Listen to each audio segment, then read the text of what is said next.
So Yeah, we're gonna get a lot of. I can't believe I missed the start. It's okay. Here we are, and it's going, and it's we're going, live. and it's Do do going. do do. Cinderella, Cinderella. Cinderella. Well, howdy, Hugh. How you Well, doing? oh well, I'm doing a-okay. Jamie, how are you doing? Oh, I'm doing swell. Is the I'm doing quite proverbial evil stepmother uh fucking you? what? I feel like you phrased that in a Shafting you good? less than ideal way. Yeah, that's Oh, not wait. Oh, quite we what were happens in the movie, but metaphorically speaking, it's there. metaphorically, sure. Yeah, we're barely late. Don't you call us late? How dare you? Yeah. Compared to some streamers, we are punctual as fuck. We are indeed. Well, anyway, I hope you're all having a fine Sunday. Today we continue the arc going through all of the classic theatrically released 2D animated Disney films with 1950s Cinderella. The return, yes, the first big one after World War II. We are back. We're When back, last we baby. left our main hero, Walt Disney, uh, hmm he was being called a racist for pumping out some black For movies. Song of the South, yes.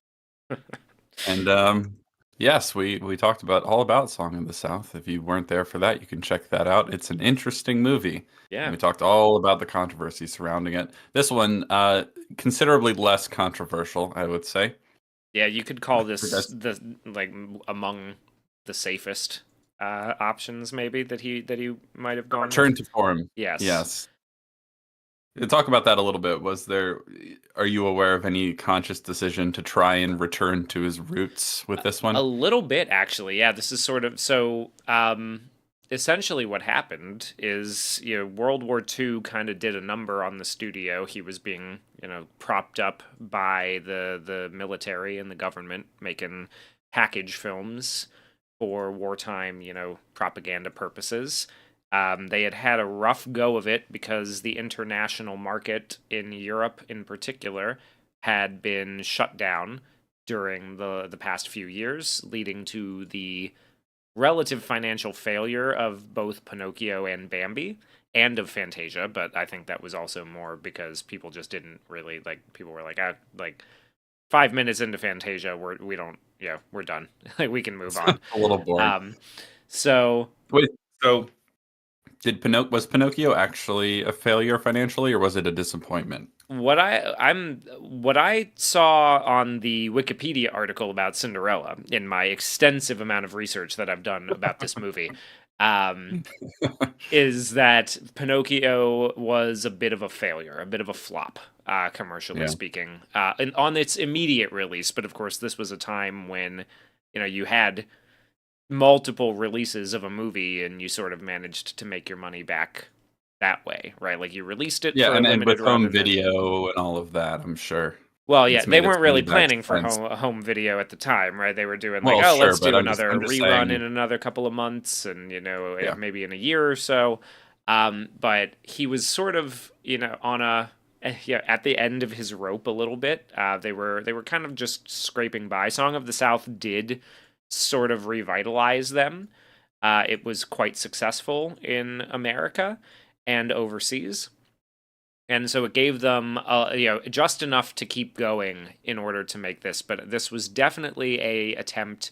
It's the first one that he's working on after the war. It took 6 years for him to make it, so it from 1944, so pretty much right at the tail end of the war in Europe, and right before we were about to bomb Japan back to the Tokugawa shogunate.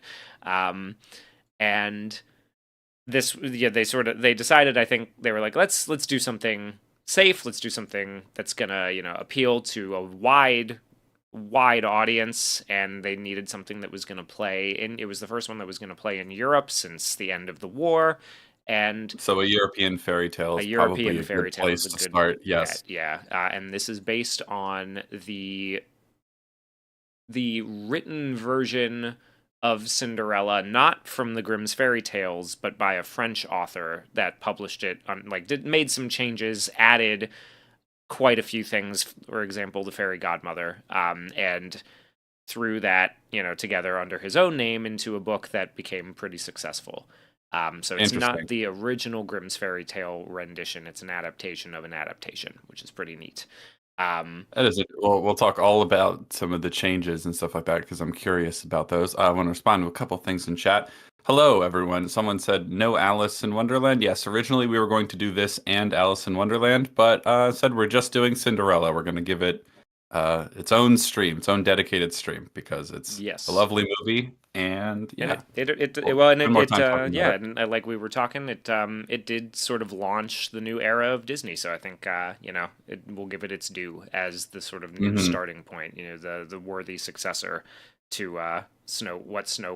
Snow White started it. This sort of gave them the springboard to continue. Sir Marhouse, first time catching live in 6 months. Well, thank you for joining us, Sir Marhouse. We appreciate it. Would have been neat if you guys broke down this movie and the live action remake in a stream. Yes, let's talk about that briefly because I believe the live action remake of Cinderella was one of the first ones to sort of launch the wave of Disney live action remakes because I think it was pretty successful. I have not actually seen it, but I believe that would be Cinderella 2015, starring Lily James and Kate Blanchett and Helena Bonham Carter and others. I've not seen that movie. Hugh, have you seen it? No, I actually did not. I was not aware that was an actual official Disney reboot. That's a Yes. little So 2015, it was surprising. kind of early in the wave, if you will. I don't know if it wasn't it wasn't a trend that people were sick of yet. But so I don't know exactly how well the movie did or anything of Oh, the that's story. I interesting. haven't Rob seen it. Stark from Game of Thrones was Prince Charming, Oh, that's fun. and that's at the Yeah, and so I Stellan can't. Skarsgård is the Grand Duke. Wow, that's a hell of a cast. I was Stacked, not aware pretty of this stacked. movie's existence at all. It Actually, seems pretty well reviewed, so I can't speak to the quality of that one. Maybe we'll watch it at some point, but today we're just going to focus on the classic film. I am kind of curious because, certainly Snow White, they couldn't just stick to the original story and had to meddle with it in a very trying to adapt it for modern audiences sort of approach. And we all saw how that worked out. I'm curious to know if the Cinderella from 2015 is faithful to the original material or whether it subverts it in all sorts of ways. I haven't heard anything bad about it, so I imagine most people think it's all right to okay to good, somewhere in there. yeah, somewhere in the So, range of like decent to unnecessary is what I would assume based on the amount of reception that I've heard about it. Which is yeah. nothing.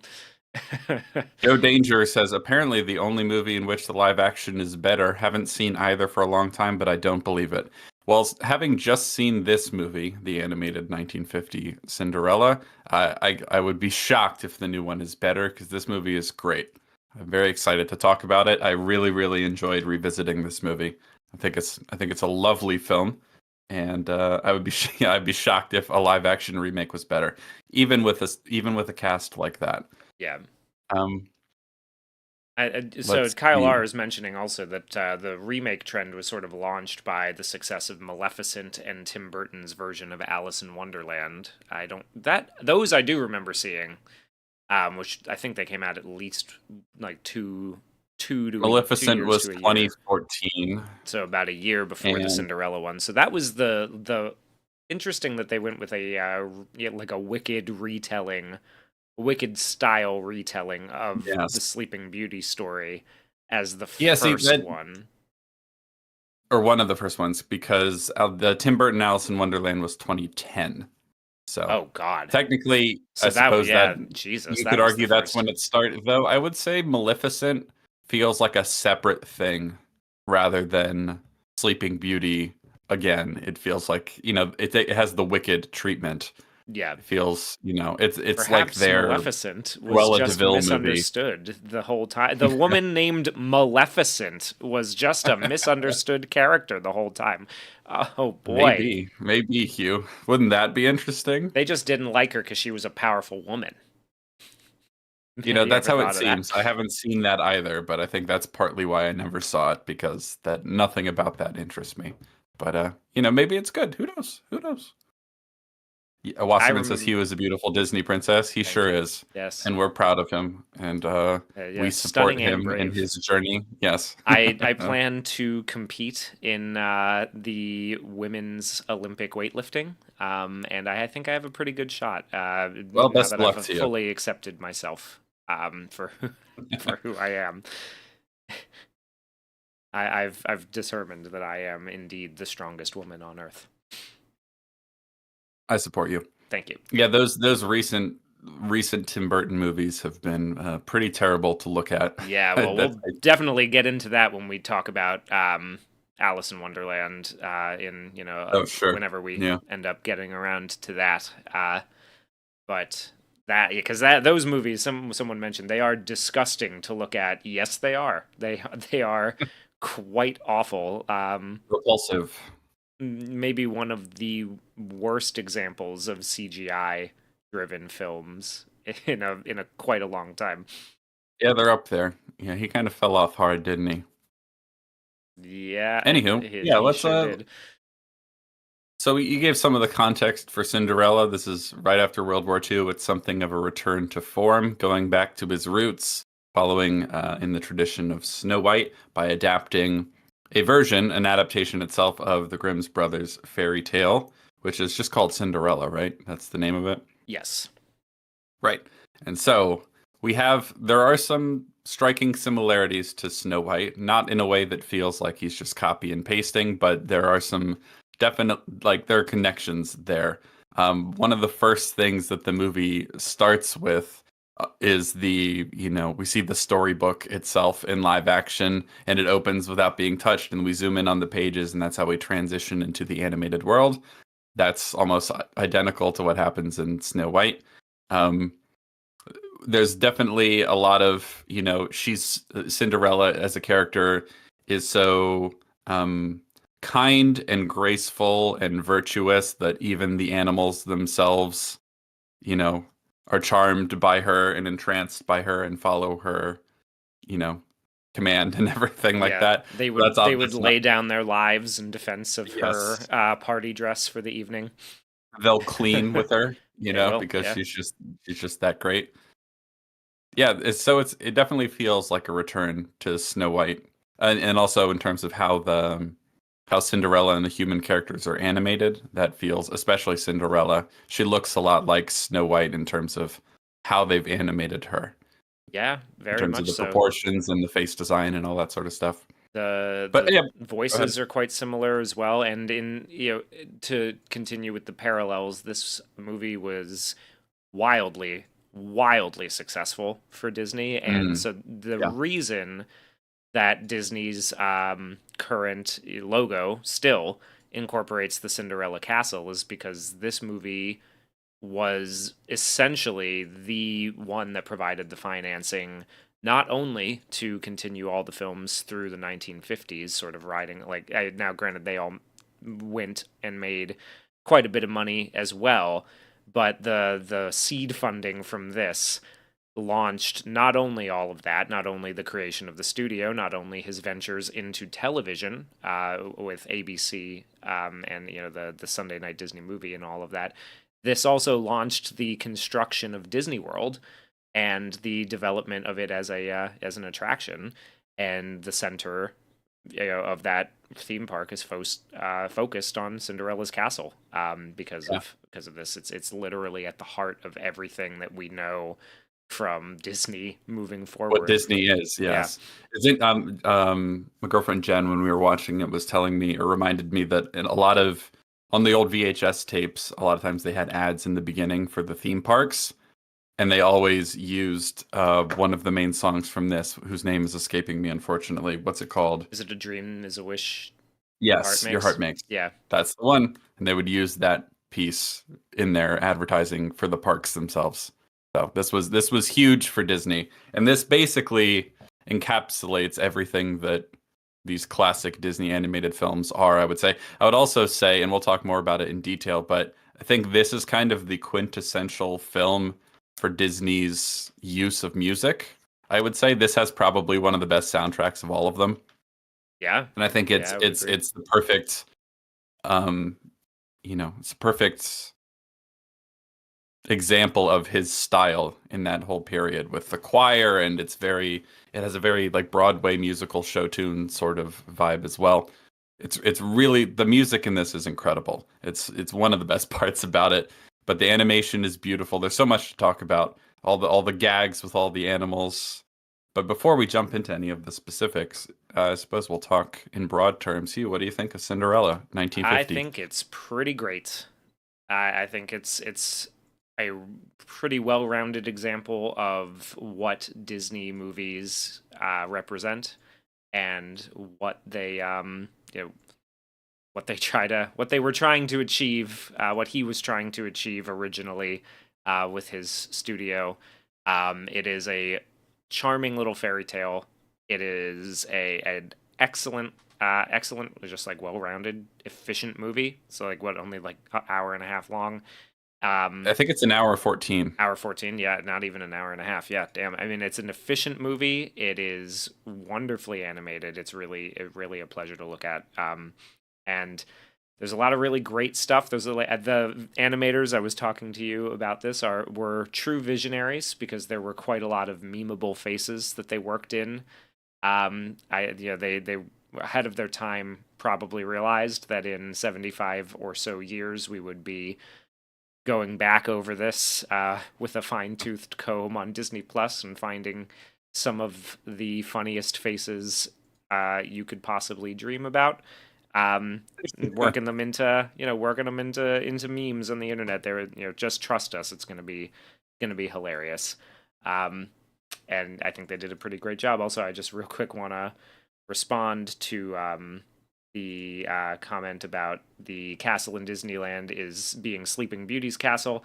When you look up Cinderella Castle, it is at the center of Walt Disney World's Magic Kingdom. It is Cinderella. Maybe it's Sleeping Beauty's castle in the shitty California copy, but in the one in Orlando, we call it Cinderella's castle. So that's how that goes. Yeah, get fucked, person in the chat. You stupid idiot. But yeah, no, I agree. I think this is a lovely film. I think it's very much a pleasure to look at. The animation is spectacular. There's a lot of really fun and inventive sequences visually. What you're looking at in the background right now of her, and her reflection in the bubble, and the harmonizing with the different bubbles of her as she's cleaning the floor in the big gallery area. There's a lot to praise in this, especially like some of the visual gags with the animals. There's a lot of really funny stuff in this movie. It's funny. There are parts of the movie that get quite sad and heartbreaking to watch.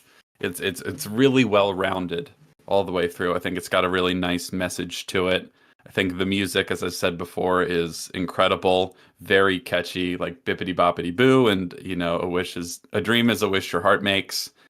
And the Cinderella song, I don't know if that's technically a different song, but the Cinderella, that song's great as well. Yes, There's so many hits. I'm also, like Kevo, a fan of the retarded mouse. That one, Gus Yeah. Gus, Gus, yeah, a big Gus is favorite great. of mine. Yeah, he's very funny. No, it's great. It's an amazing film. I'm really really enjoying revisiting all of these individually, because sometimes with the classic Disney films and even with classic Pixar, they kind of blur together in your head sometimes, because they're all so good and they just become like a group of great movies, but they're not always talked about and given their due individually. And so I'm happy that we're going to do that today, because I think Cinderella is one of the better ones from this period. I think it's absolutely incredible. It's really the most remarkable thing about watching it in the year of our Lord 2025 is how little anything modern Disney puts out has in common with this movie. Yeah, that is Visually, true. stylistically, in terms of the storytelling and ethos of the films and their messaging and all that sort of stuff, they have almost nothing in common. It's wild.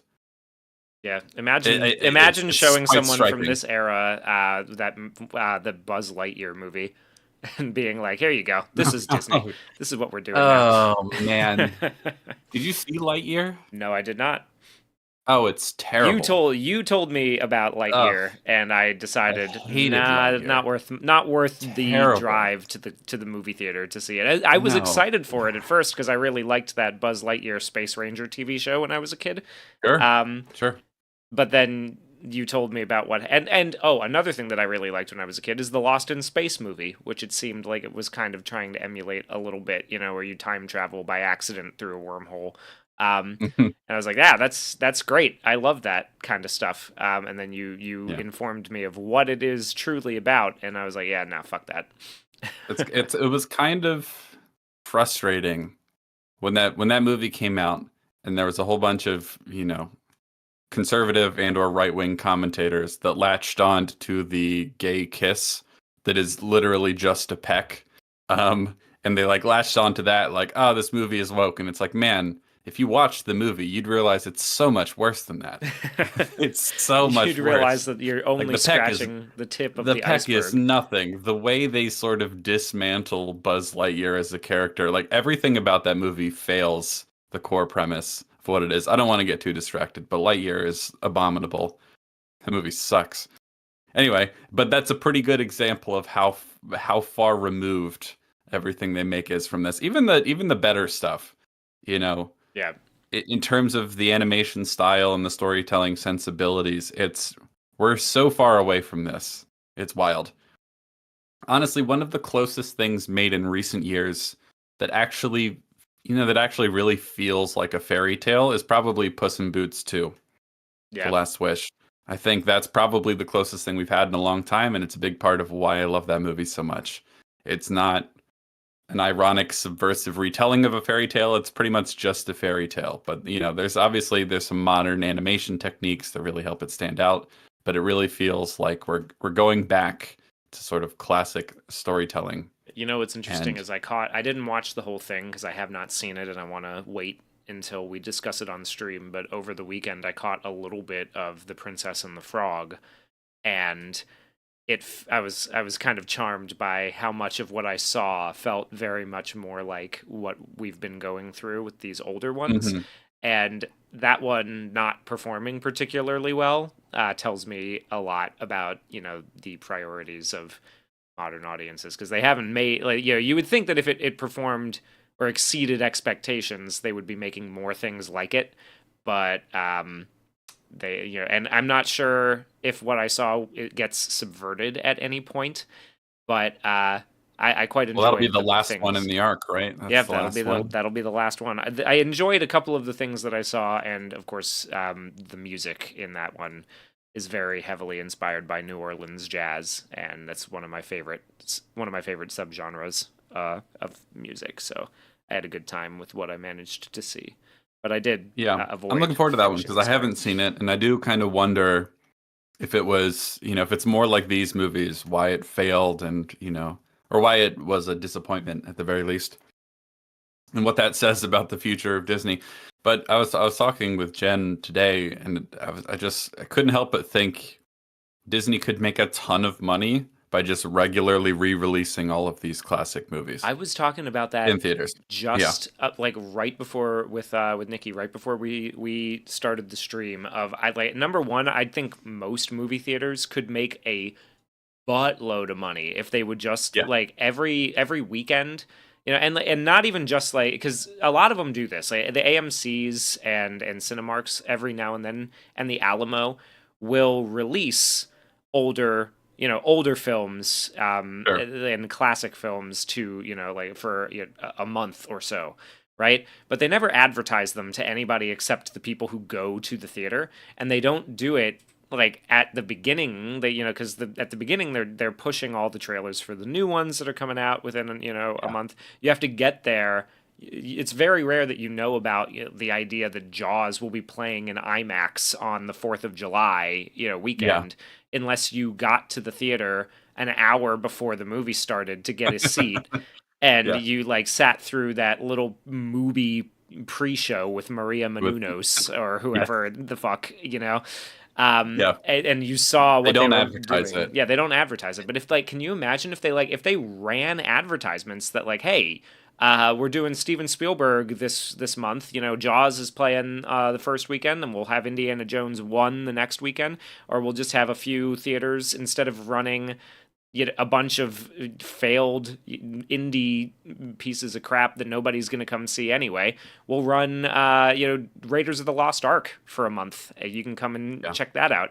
They would make so much money if they just advertised that to people, and like, because yeah. people would be flocking to see that.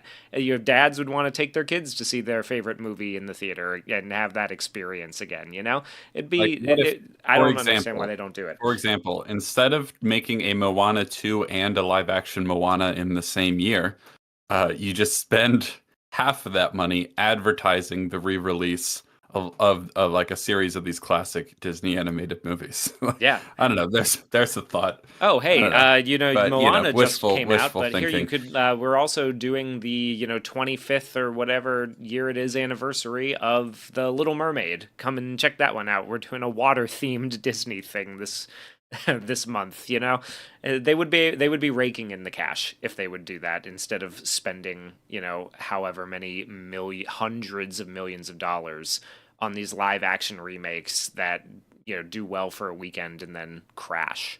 You know? Yeah. That would be nice to see because I would really enjoy seeing some of these in the theaters. I mean, I've enjoyed just revisiting them at home, but seeing them in the theater might be a Yeah, really nice way of revisiting some of these. So I think we've talked about the surrounding context enough. Let's launch into the movie itself. let's Let's do do it. it. So as I mentioned, it opens with like many of the movies from this period does with a sort of opening title sequence with all the credits at the beginning. They're like lovely hand painted illustrations, all the credits, and then we get the opening number, which what's the name of this number? I should just have a list in front of me of the name of the songs. But it's a really nice opening bit. Oh God, I should have looked this up ahead of time. Sorry, folks. I think it's okay. It's just called Cinderella. There it is. Yeah, but can you hear me? Yeah, I can hear you. I'm listening. Okay, I'm letting because I'm letting you I'm letting you go for it. your voice your voice went a little robot-y for me, so I wasn't sure if I was coming through. All right, yeah. So there's the opening overture called Cinderella. It's in that beautiful classic Disney style with the choir. You don't hear that anymore in No, anything. I never. really miss that. It's so lovely. And then once the title sequence ends, we see the storybook and it's open and we zoom in on the pages and then we get narration that gives us the context that when Cinderella was a little girl, she was the daughter of a lord. Was that his title? Yeah, He wasn't the king, not the or king. He was a wealthy aristocrat of some kind. yes. Yeah, But he was a widow and he realized that, my daughter needs a mother, so he remarried and he didn't realize at the time how evil deep down this new stepmother was, and that didn't really emerge finally until he died. And then she became especially cruel and callous to Cinderella and always preferred her own daughters and gave them privileges over her. And things got so bad that eventually Cinderella basically became a servant in her own home. yes. Now, I'm gonna talk real quick because there's a nice conversation going on in the chat right now about the idea. And I thanks Jay Jameson for pointing this out. Part of the issue is that Disney actually thinks these older films are giving girls "quote unquote" the wrong lesson. That Snow White as a story is a problem. And Periwinkle responds with that. There's nothing. Is there anything I hate more than people who insist that these old Disney princess movies will turn your girls into brainless idiots who get used and abused by men?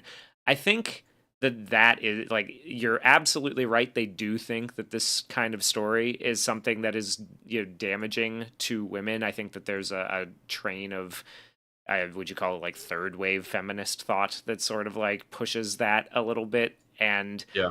I would say that the biggest It pushes that a I lot a would bit, say. yeah. And the idea is kind of frankly insulting to the to number one, to the people who you grew up with these movies and managed to draw something from it. But really the lesson is the same, that you would consider to be like a good lesson for young men, for example, is that regardless of circumstance, as long as you work hard and you do what is expected of you and you do it well, you will be rewarded by by by the world, essentially, Well, not for just that, but if patience. you're kind to the Kind lowest of to the people lowest and of people creatures, and yeah. creatures as well. Yeah, you do your work, you do it well. And if you're kind to people, and kind to people and to just like to animals and to everything, and move through the Mhm. world with that kind of perspective, you'll be rewarded in the end, right? That is a lesson that I would say is quite valuable to learn. And it's just because the trappings are for, it's like it's about a girl who ends up getting a nice dress and a nice house, and is marrying a prince, and moves in and everything like that. Just because it's like that, that's not the point, right? That's the dressing. That's the window dressing put on it. That's Yeah. the symbolic language used to drive that message home. This could just as easily be the story of a knight who becomes a king, by doing something, by being just and kind and chivalrous to the Yeah. lowest of the low, right? Like that's what she's doing Mhm. essentially. So borderline insulting to the to the idea that Not even borderline. Not not even even borderline. borderline. It's incredibly insulting. The sort of very modern, I mean, this might be on the wane now, but I there certainly was a period where, you get like bullshit cracked articles talking about, oh, like how Cinderella is actually, setting like someone said in the chat, like setting women up to be brainless and abused by men, and like that's all that matters, and really horribly reductive perspectives on what the story actually is.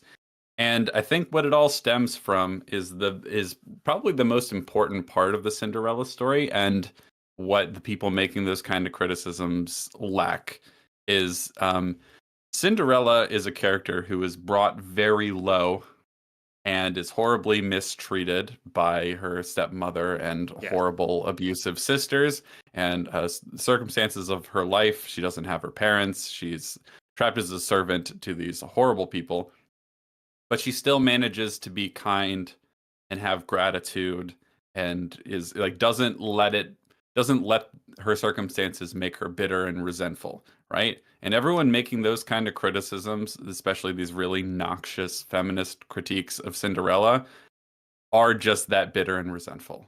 Like Yes. it actually is just that simple, and I think that's why the story bothers them so much.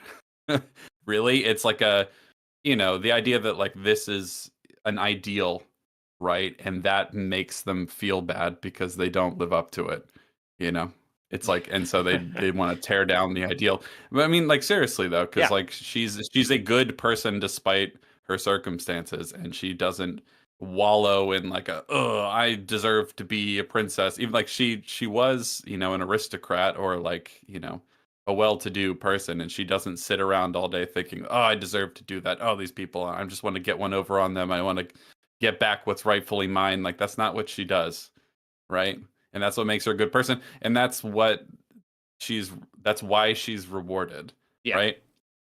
But well, she's given the opportunity. It's not like she Yeah, just not gets even just like everything it, she it all gets handed Yes. to her, right? She has to like No. she still has to go, and she has to chip her up a little bit, put that chin up and get out there.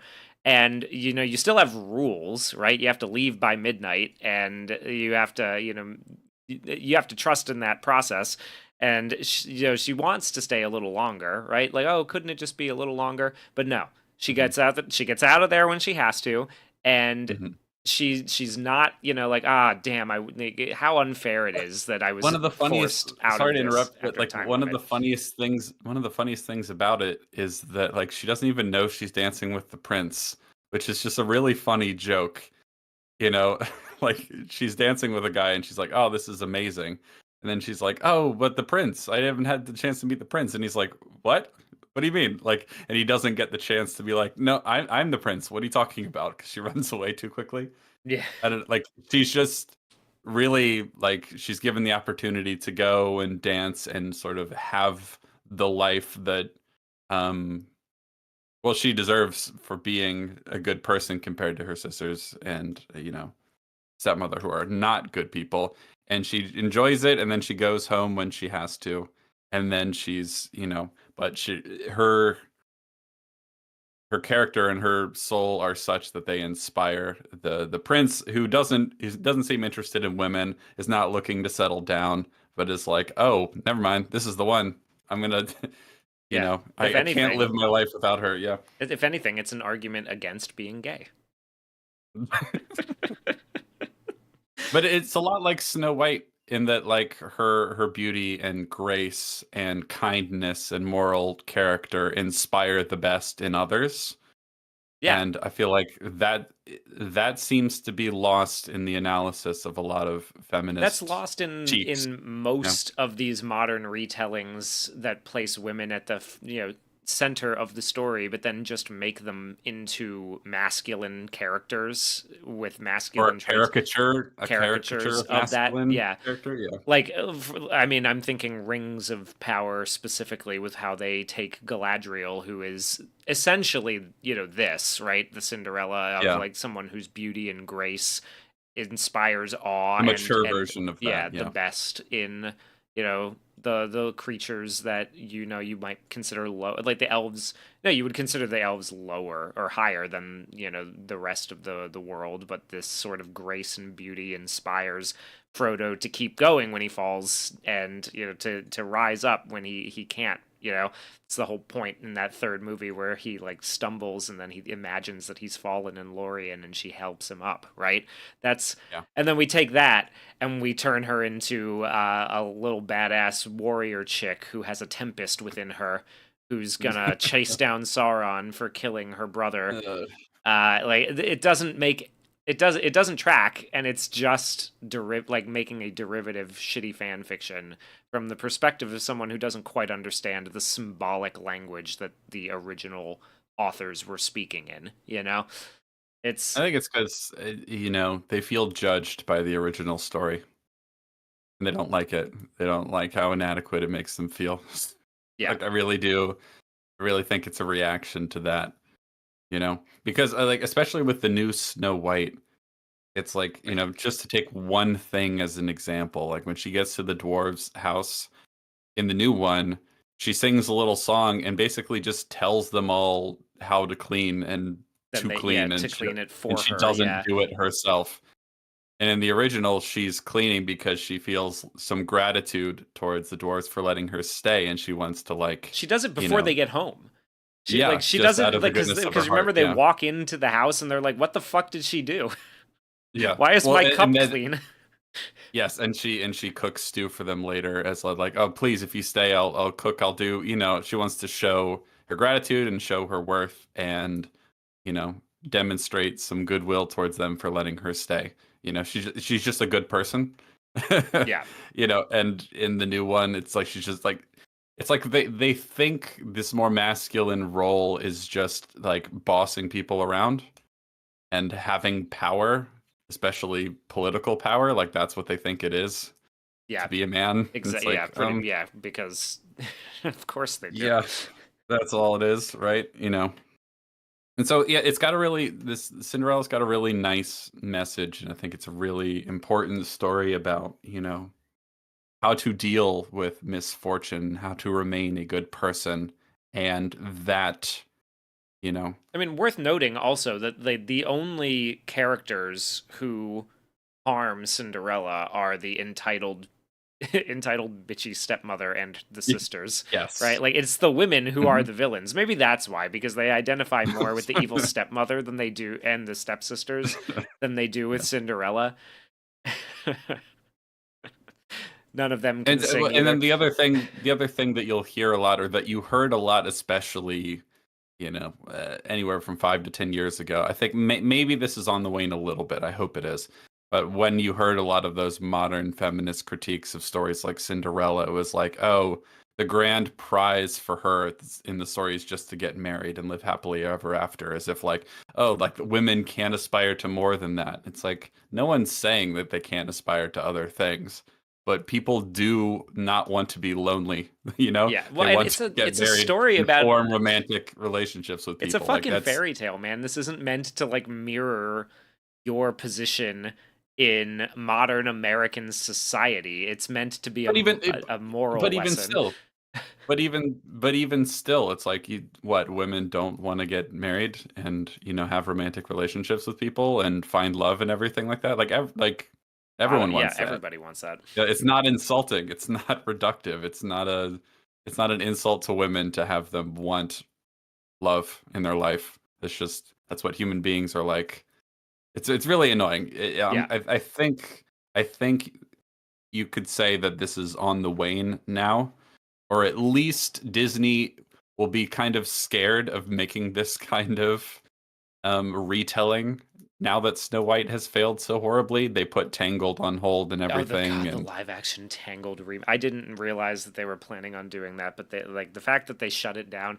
I saw a meme about that on Twitter where somebody saw that news after Snow White flopped. They put the Tangled live action remake on hold, and somebody was like, "Oh God, she was gonna be black as shit."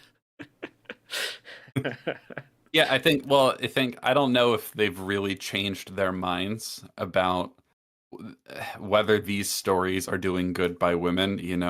It's hard to tell exactly how many people at Disney are actually believe what the writers they hire have to say about the role of women in society and what the role of these stories are for guiding women and everything like that, or whether they're just more afraid of like the feminist criticism.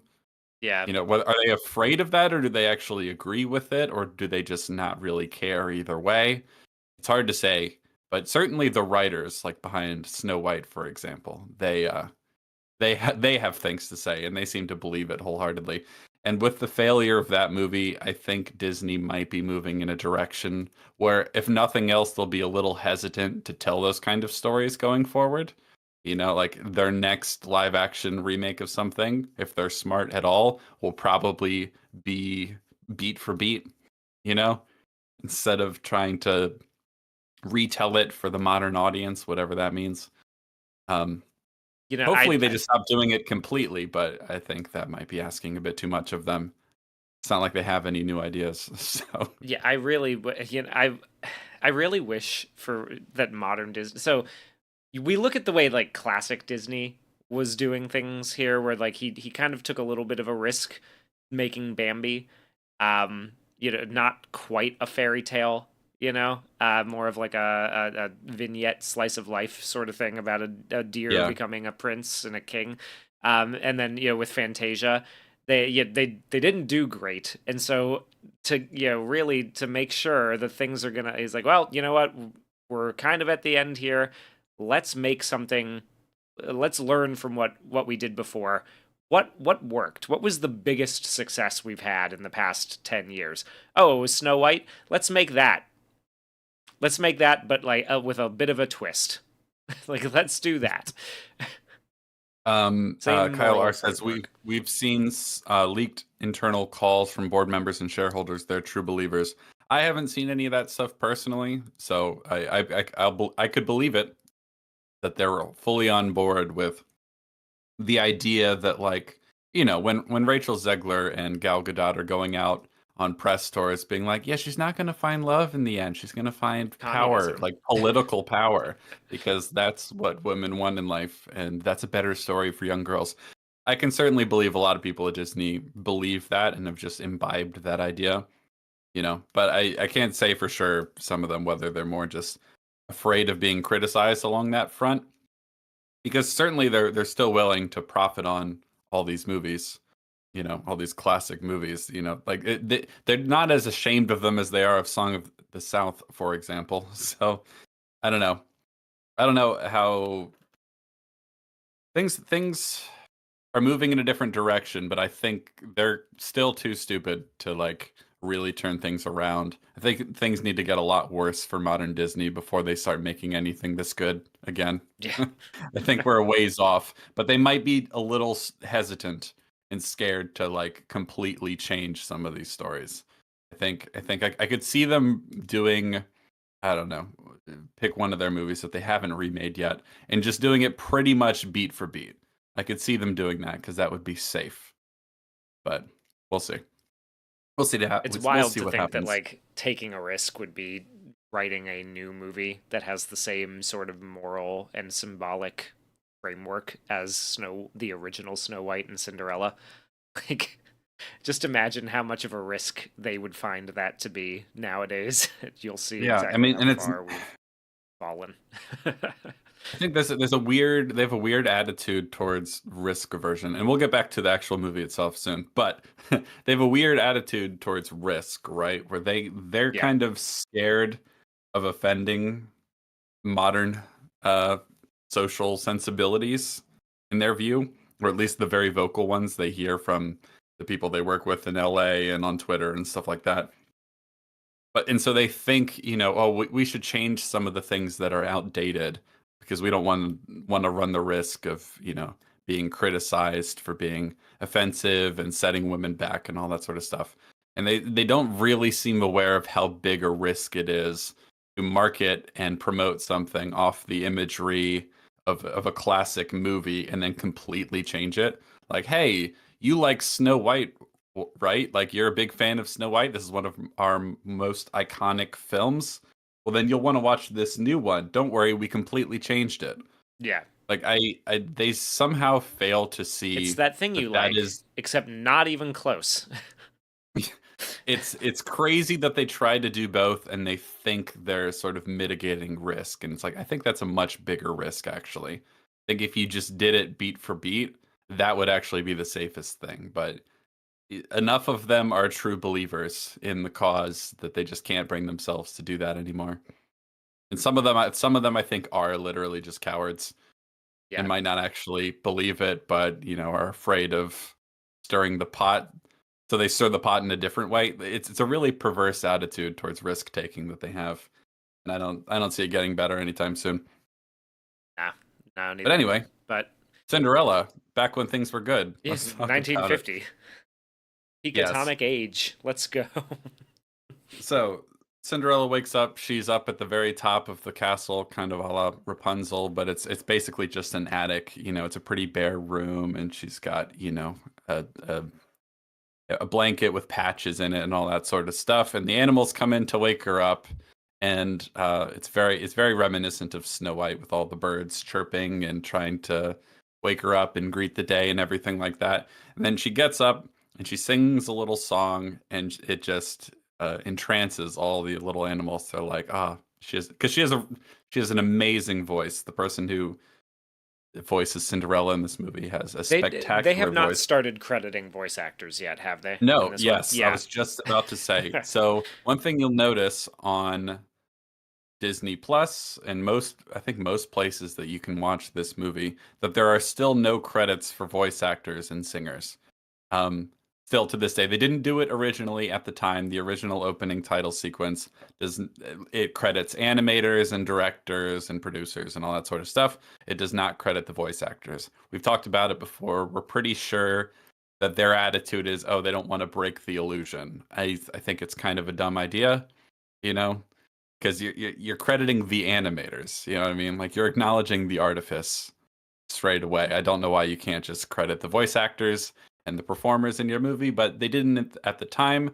But the weirdest thing is that they still don't do it now. They could obviously just put some credits at the end of the movie in white text over a black screen, but they still don't do it. So, Yeah. really quick, I want to acknowledge that Eileen Woods is the voice of Cinderella, and she is incredible in this You movie. know what? Not We were doing a little bit of research, Nikki and I, before we started this, and it turns out Eileen Woods actually suffered from Alzheimer's at the end of her life, Oh and she no. did not remember that she played Cinderella or that she had voiced Cinderella in the film. But the staff at the nursing home would apparently play the soundtrack, and "A Dream Is Your Wish," "A Dream Is a Wish Your Heart Makes" would make her cry every single time, Damn. which is just a heart-wrenching story. But I mean, it's a powerful Yes. song, and that's the first one in the movie. They lead off very strong, um, and it stands the test of time. Man, it's a great song,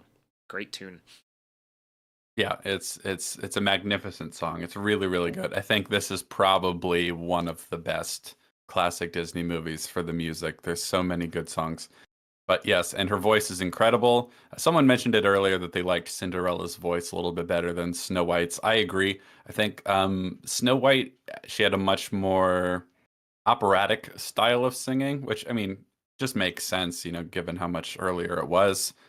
That's sort of where popular music was at the time. She has like a very high soprano opera voice, but in this movie, a bit lower. It's a bit richer. It feels a bit more like Broadway than it does like opera, and I think it's just more pleasant. And I think the music reflects that too. I think, yeah, she's got a lovely voice. So Eileen Woods, great. Yes, Give her a exactly. little shout out. J. Jameson is asking if like, oh, they kept track of that, the crying at the song. Is like, I just imagine them like playing it. They're like, that finally, yeah, let's watch this, check this out. Oh, look at her. That's awful. But no, I think it was like tears. I assume they meant Tears of Joy, and it's one of those things that like they talk about at the Yeah, I end of, didn't think it was like tears of sadness. But yeah. she's like crying because like some part of her is trapped in there screaming to be let out. Jesus Oof, Christ. yeah. Now you've really brought things down a little bit. Way to go. Quick, Yeah, see I if think she's Disney, there's no way you're listening, considering how critical we just were of you like 5 minutes ago. But if you are still listening, put some credits for the actors at the end on Disney Plus. It's not hard. Please do it. They deserve it. They've gone uncredited for so long. I feel like it's for the the least love, you like could do. there's no reason not to at this point. I mean, come There's on. there's literally no reason Also, not put to. "Song of the Absolutely. South" back on, you cowards. You Yes, absolute that cowards. too. Yes. Anyway, so she sings a song, and the birds and the mice are all so entranced by her singing that they stop and listen to her. It's great. And then she starts getting ready, and they're helping her out. It's very, very Snow White-esque in that regard too. Like the little birds are carrying the sponge full of water and helping her wash herself and everything, and then they're helping her get her clothes and tie the bow on the back of her apron and all that sort of fun stuff. And they're all dressed She like go- little French peasants. The yeah. lowest of the low. Oh, and then one of the things that I had totally forgotten about is that the animals in this movie talk, specifically the mice. The birds kind of talk too, sort of. But the mice talk in this, which is unlike Snow White, but they talk in a very kind of funny, strange way. This is like obviously very much a precursor to like Alvin and the Chipmunks, where they speed up the audio of the performers that are talking and singing as the mice, so it's very chipmunkified. It's quite funny because they also speak rather strangely. They pronounce things weird. So it's like you get the gist of what they're saying, but you can't actually hear everything. Kind of an interesting choice, but the mice are really funny in this movie. So we have Jacques who tells her that there's a new guest, a new visitor. And so she goes down and finds the trap that has caught another mouse. She makes a little mouse outfit for him, which is kind of funny because he ends up being kind of a chubby mouse and the shirt doesn't really fit. That's a pretty fun Yeah. gag. I like that.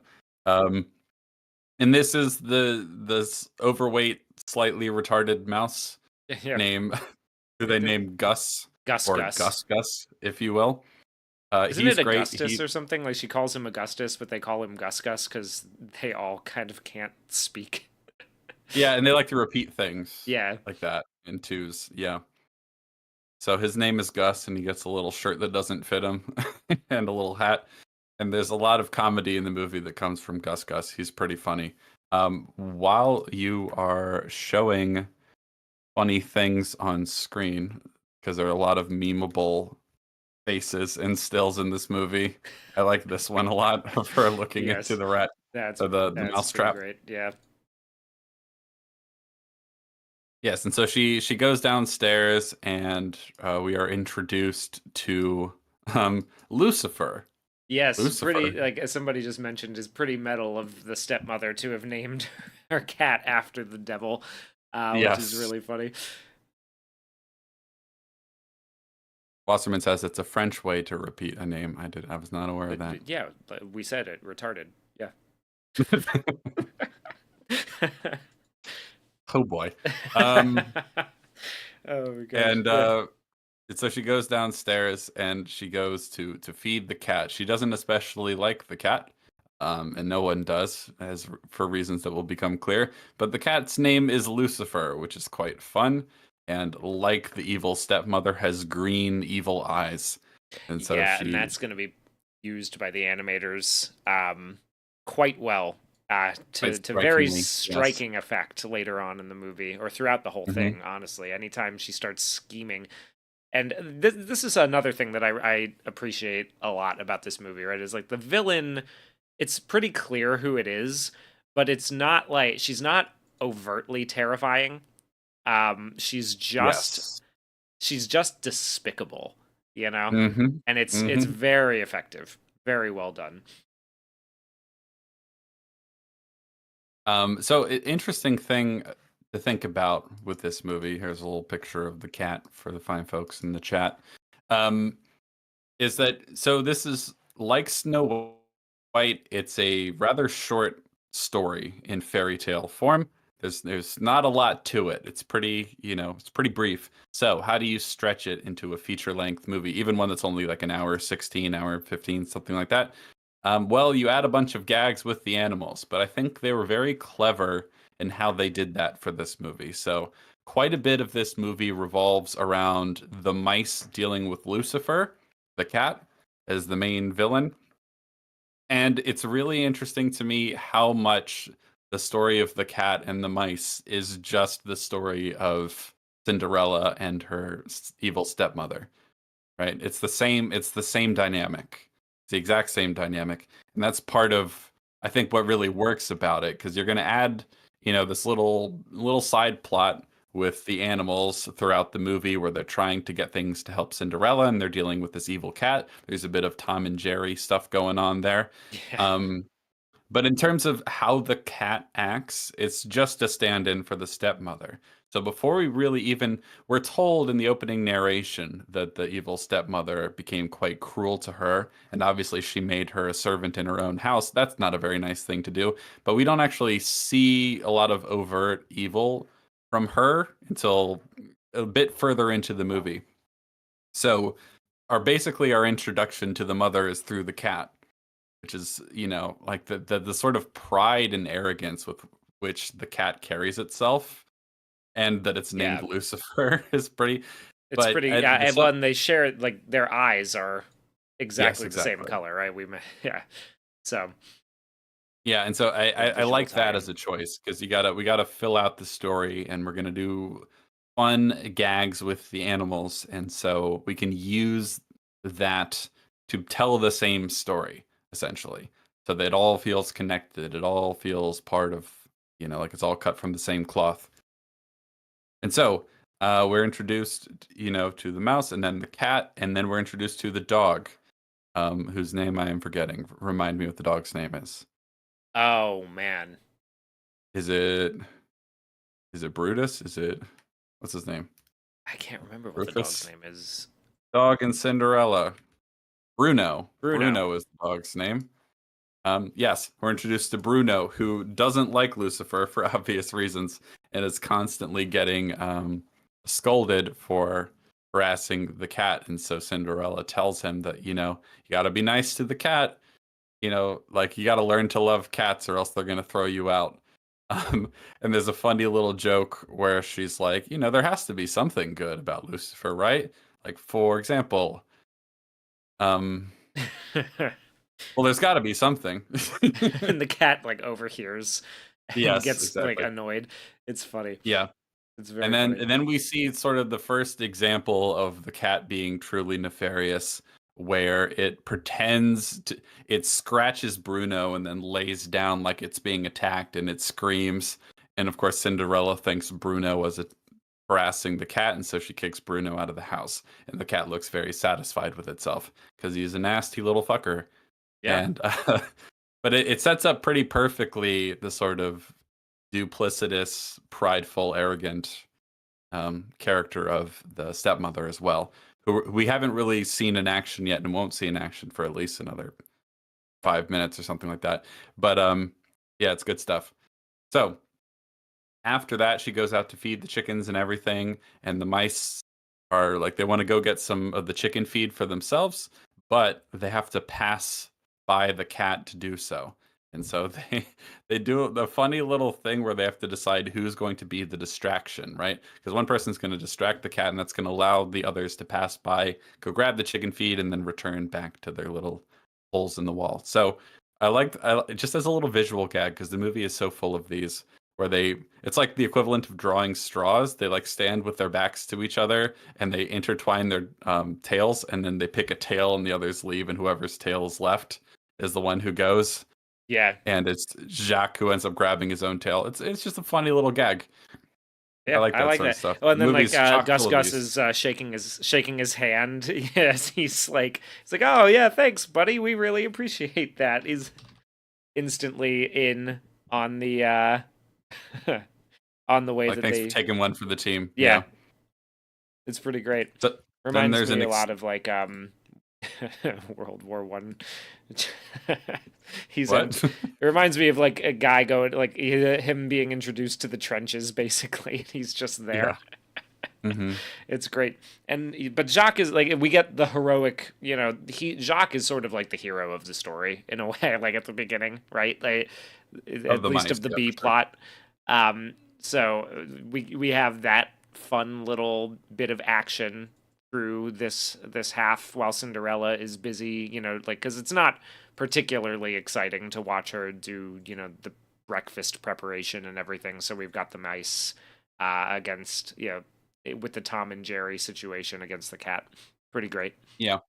hmm And there's a lot of funny gags in there. We won't go through literally all of them, but once they have the little chicken feed, little corn kernels that they're bringing back, um, one of them is dropped, and so the stupid one, Gus Gus, tries to pick it up. He kind of got greedy, and he has like 7 of them in his hands. He tries to pick up an 8th one, and he just can't hold it, and they all spill out. And of course, that makes noise and distracts the cat, who is then going to go get him. And uh-oh, what's he gonna do? And so he tries to pick them all up again.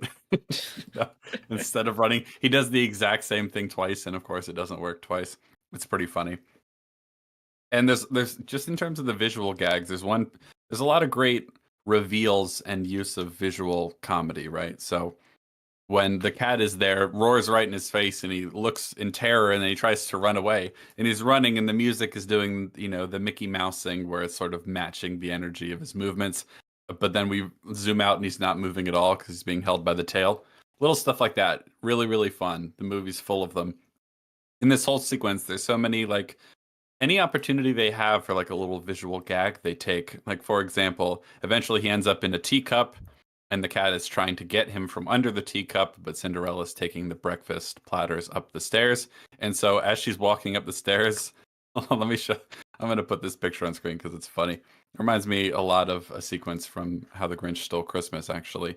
But she's walking up the stairs, and the cat is slinking after her, and its like body has morphed to In, match the shape of the stairs, like it's a snake or that's something.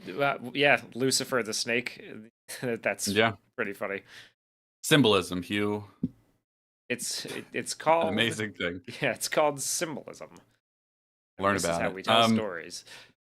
Yes, and little stuff like that. And then, for example, there's these like vase-shaped things at the top of the stairs, and so when it's hiding behind one of those, it like pushes up on its tail so it matches the shape of the vase perfectly.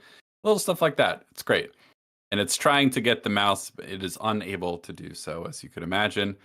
As Cinderella goes in one by one to first her 2 sisters' rooms, and they're very rude to her because they're very not nice.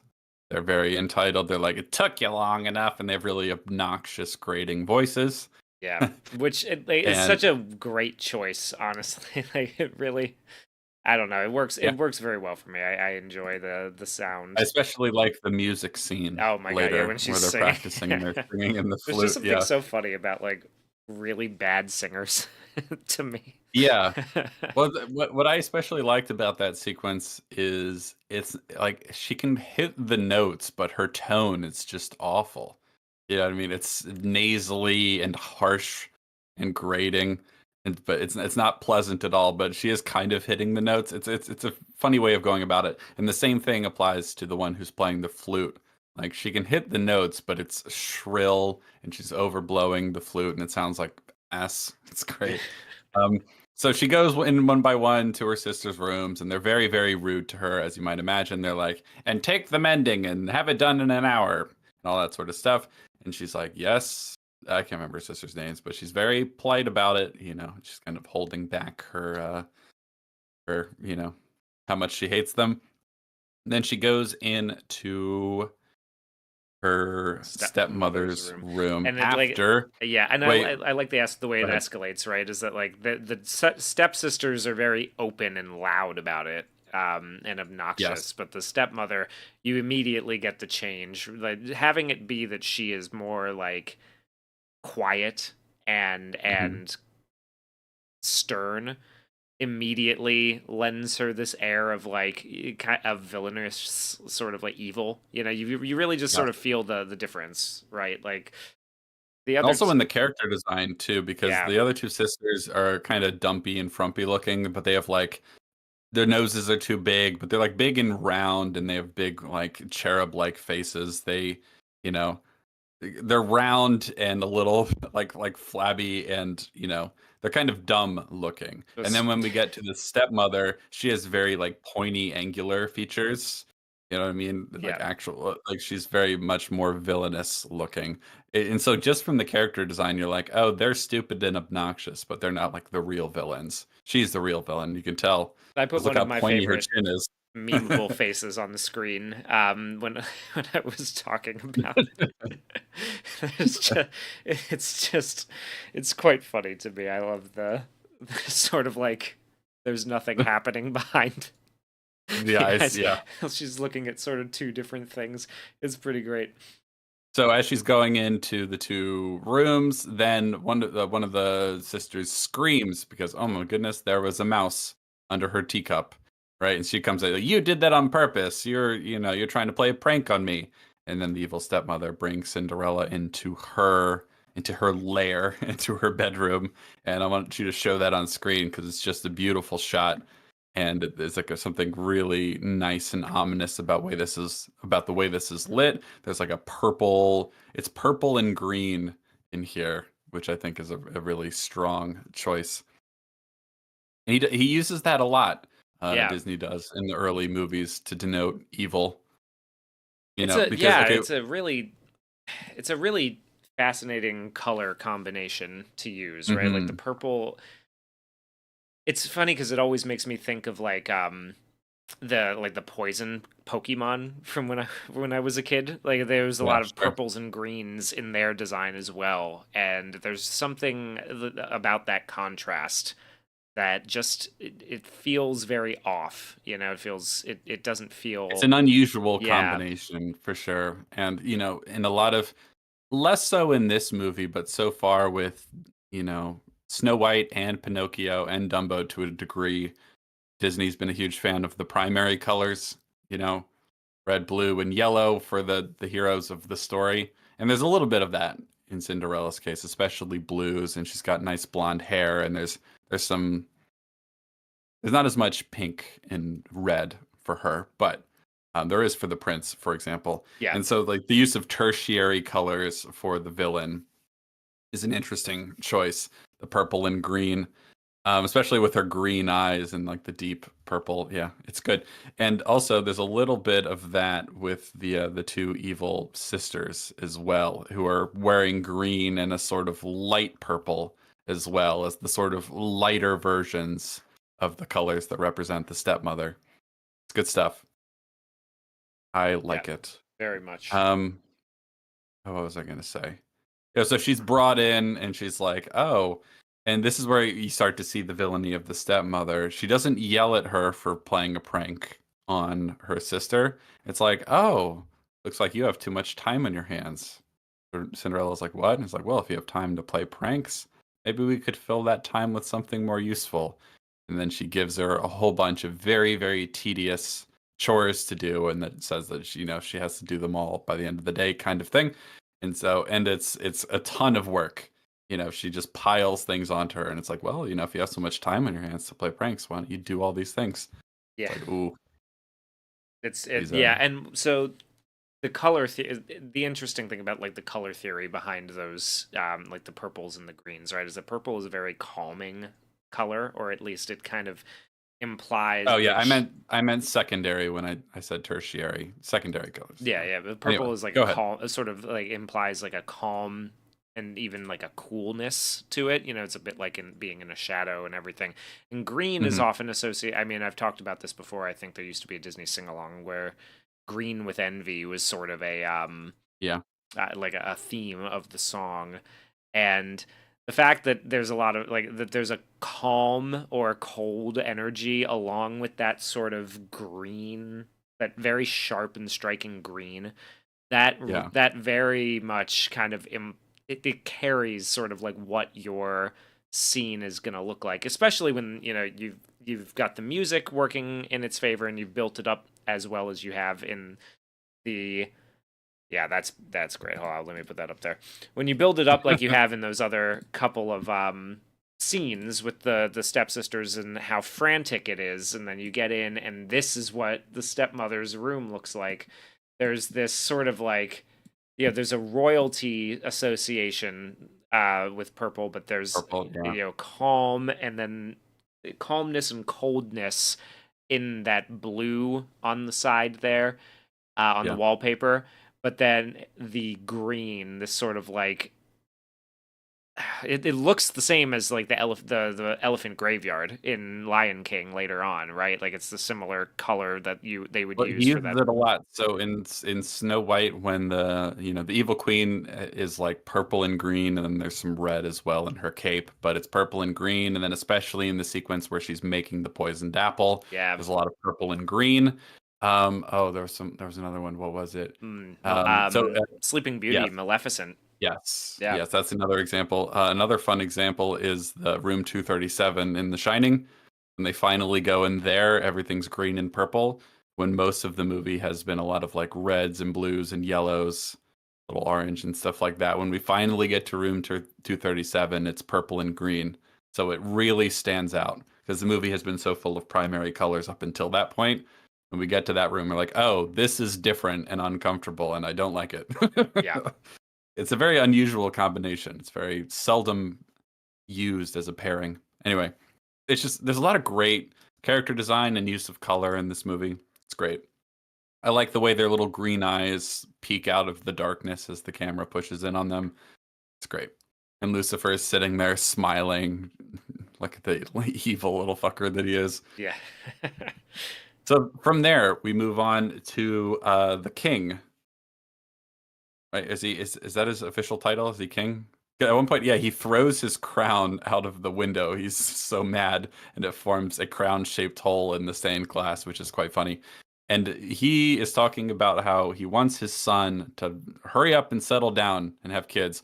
Later in the movie, he'll have a little dream about playing with his grandchildren that he gets rudely awoken from. Pretty funny. But that's what he wants more than anything in the world. He's getting up there in age, and his son still hasn't found a wife, and so he's desperate for him to do that.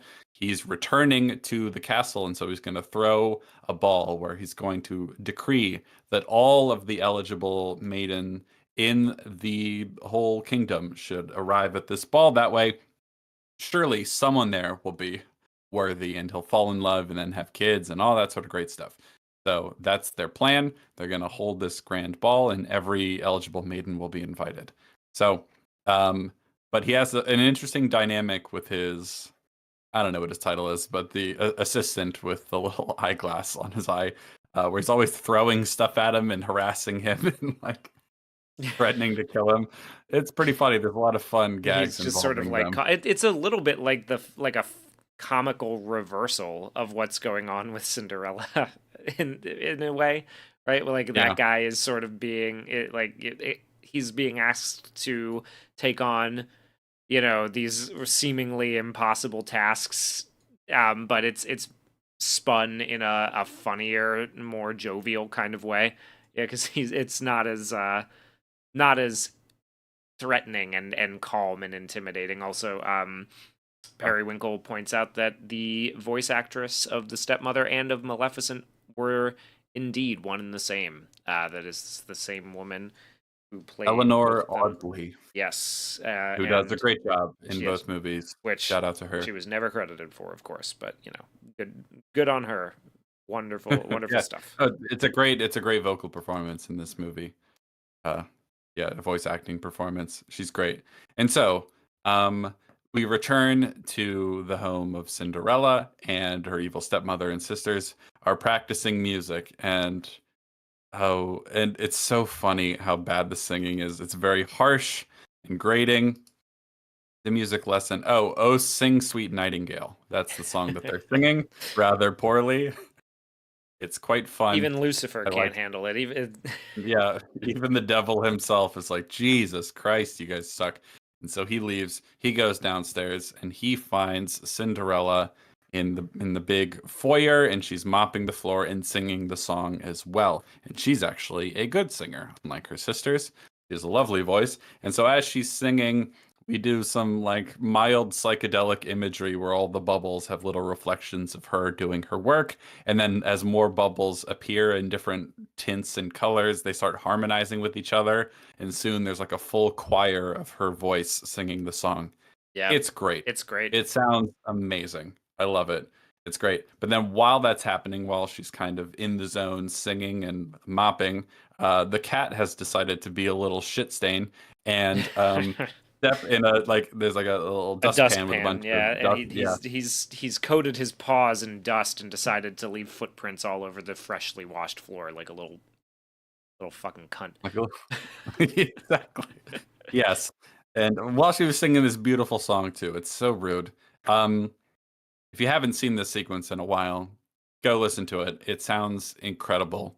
Like, just, the orchestration and the arrangement is lovely. It's amazing. She's got a great voice.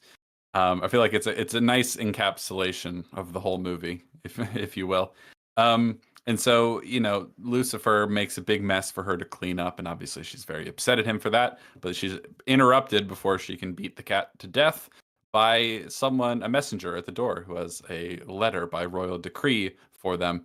And so she takes it up and she interrupts the music lesson for which she is yelled at. And then she says, "Oh, but no, it's.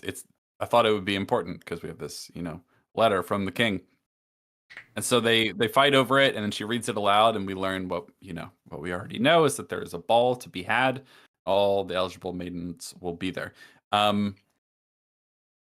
At first, the sisters are like, "Oh, but Cinderella can't come, right?" And the stepmother's like, "Well, I don't see why she couldn't. It technically says all of them."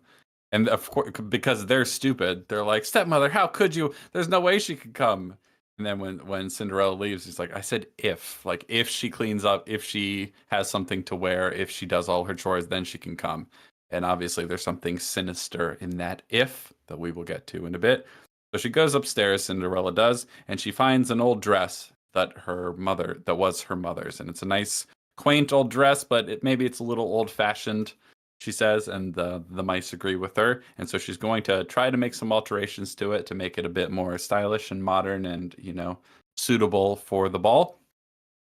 But then she's called down, yelled at, because she's yelled at throughout the movie, and they're like ringing the Yeah. bell, yelling her name. They're very obnoxious about it. She's yelled at. She's taken away to go do her chores. And so the mice decide they're going to do something nice for Cinderella because she's so great. And they're going to make the alterations to her dress for her. And so they sing a little song while they do it. And I really like the way this sort of like, I call it a chipmunk sound because of Alvin and the Chipmunks, but obviously this predated that. Anyway, it's really fun. I like this sequence a Yeah, lot. this They're song, doing all the I'm mending. sure I annoyed the ever loving shit out of my parents with this one when I was a kid, but you know, you know how it It's goes. called Little Dressmakers, the Work Song. Also Scavenger Hunt, so it has a couple different names. But yes, it's a fun little song. This is the Cinderella song. Um, and then there's a fun little moment where the female mice are talking about what they're gonna do for sewing and everything, and Jacques like, and I'll sew too, and they're like, no, leave that to the women. You you go get these other things we need, like this, like there's a necklace and some other scraps of material that the other sisters don't want or they're not going to use, and so they're going to piece together things that they didn't want for their dresses to add on to Cinderella's dress. And so they get sent on a mission to go gather some of the raw materials. But I just quite like that they're like, no, leave the sewing to the women. Get out of here. You'll just Yeah. mess it up. And so they go downstairs, and now they have another sequence where they're trying to evade Lucifer the cat while acquiring these materials. And there's a lot of fun gags to be had in here. We won't go through all of them, but I quite like there's a little square or rectangular hole in the wall that they come out of. The cat is chasing them and tries to follow them after. It gets his head stuck, pulls it out, and his snout is shaped like a cube. It's fun. Yep, It's good fun stuff. stuff. I like it. There's the There's a lot of scene where he's putting beads on Gus's tail. And yeah. if you pause it at the wrong time, it looks like something quite different. Yeah, we'll show that or at on the right stream, why time. not? If Yeah, you we'll show that on. if you're that kind of freak. If you're into that sort of thing, Yep. here it is. So yeah, Gus breaks the necklace, of course, and so all the beads are scattered everywhere, and they're trying to collect them. So he puts them on his tail. It's fun. I like it. At one point, he's chasing one of the Lucifer is chasing one of the mice, and he gets stuck in like a frilly shirt sleeve, like and he's kind of like worming his way on the ground through that. There's just a lot of fun visual comedy in this movie. It's great. Yeah. I like it. But yeah, there's and stuff that even, manages to sort of like become darlings of the internet era as well. That's kind of I think that's kind of a testament to how good these guys really were. These animators working day and night to make this happy for us. Make this happen for us, I should say. Make this happy for us. Kevo says, "I'm okay with that. I don't wish death on animated cats usually. Yes, but have you considered that this one is the devil himself? Have you considered that? It's in the name, so maybe it's not so bad if he gets horribly murdered." The original dress was so beautiful, and it was great to see the mice create it stitch by stitch. Yes. Yeah. Now this is again, like, this is another symbolic sort of thing that I like about this movie, right? Is that like the little peasants whom she inspires come and like they find the tools and make this thing for her, and in the like, of course, it's gonna get destroyed by the end of the sequence. If you haven't seen the movie, that's a bit of a spoiler, but I think you can kind of see it coming. And in that moment where the gifts of nature have been torn down, doing my best Jordan Peterson interpretation of this, of course, the gifts of nature have been abused and destroyed by the evil characters. That's when the spirit, the spirit of goodness itself descends upon her and gives her something even greater, apparently, right? Like you can make that argument. Yeah, I think maybe I'm a little bit in agreement that if when the fairy godmother shows up, if she gave her the same dress or a similar I think one, it probably would have been a little stronger, maybe. Yeah, but yeah, but I do like the design of the magical gown and the white and everything having to do with like her purity and grace and goodness of spirit and all that sort of stuff. It all works. It's a nice gown. It's better than anything she could have hoped for, but it is quite tragic when the handmade gown that's made by the mice and the birds gets torn to shreds, which we're about to get to. Yeah. That's a pretty brutal scene. It's really actually quite quite violent. Like when you go, shot, the way it's animated, yeah, very well done. To make something that is not like it feels. It feels awful Feels when you're violent. yeah Yeah. really bad Yeah. when you're watching it. And Jay points out to the petty cruelness of the sisters, because all of the things that the mice and the birds and the animals use to stitch this dress together and to renew it are things that have been discarded from them. They don't like them, they don't want them anymore. They find them to be unsuitable and they throw them out. And that's how the mice, get the idea. They're like, oh, great, this sash that she doesn't want anymore, perfect. We'll use that. And this lace that she doesn't want anymore, and this necklace that's just not fashionable enough. Yeah, we can make do with these. And Hmm. that we can use those to create something better and brighter from it, and then to have them sort of tear it down because they just can't stand to see how much better she is with Yeah. the things that that they had that they don't, or that they had and got rid of. It's They hate very to see her strong. win. Yeah, They hate to yeah, see her they hate to win. see a Those bunch winner of win. haters. Yes. So they finish the dress.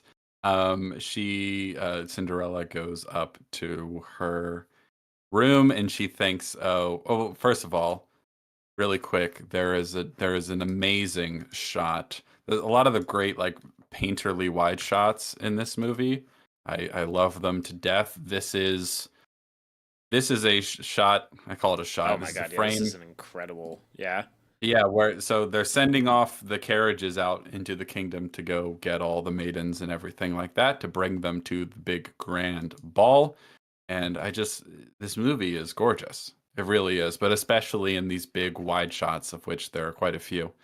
Yeah, it's amazing stuff. So, the clock strikes. What is that? That is 8 o'clock, and so the carriages are going out to gather all the people to come to the ball.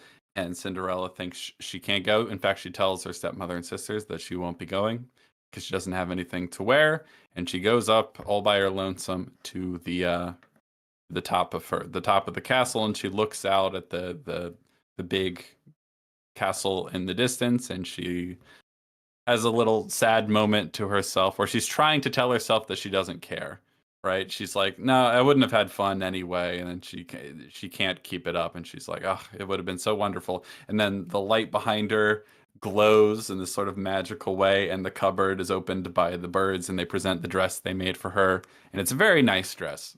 It's pink and has the bows on it and everything. And then, they're making their way, the evil stepmother and the sisters, and she comes down the stairs like, "Don't forget me." And then, as you mentioned already, they see the scraps of the things they threw Well, at away that first they they don't. didn't want. They get very like right. They get very upset at first, and they can't believe that she's actually achieved this unthinkable quota that the stepmother has set on her. And then Yeah. the stepmother is such a slime ball in the I mean, like, it's great how like evil and cunning she is when she notices, but she doesn't say it outright. She sort of just hints at how Cinderella has managed this. She's like, doesn't this look familiar? This sash that around here, isn't this familiar? And This then yeah, necklace, yeah. yeah, and then what about this necklace? Don't you recognize this?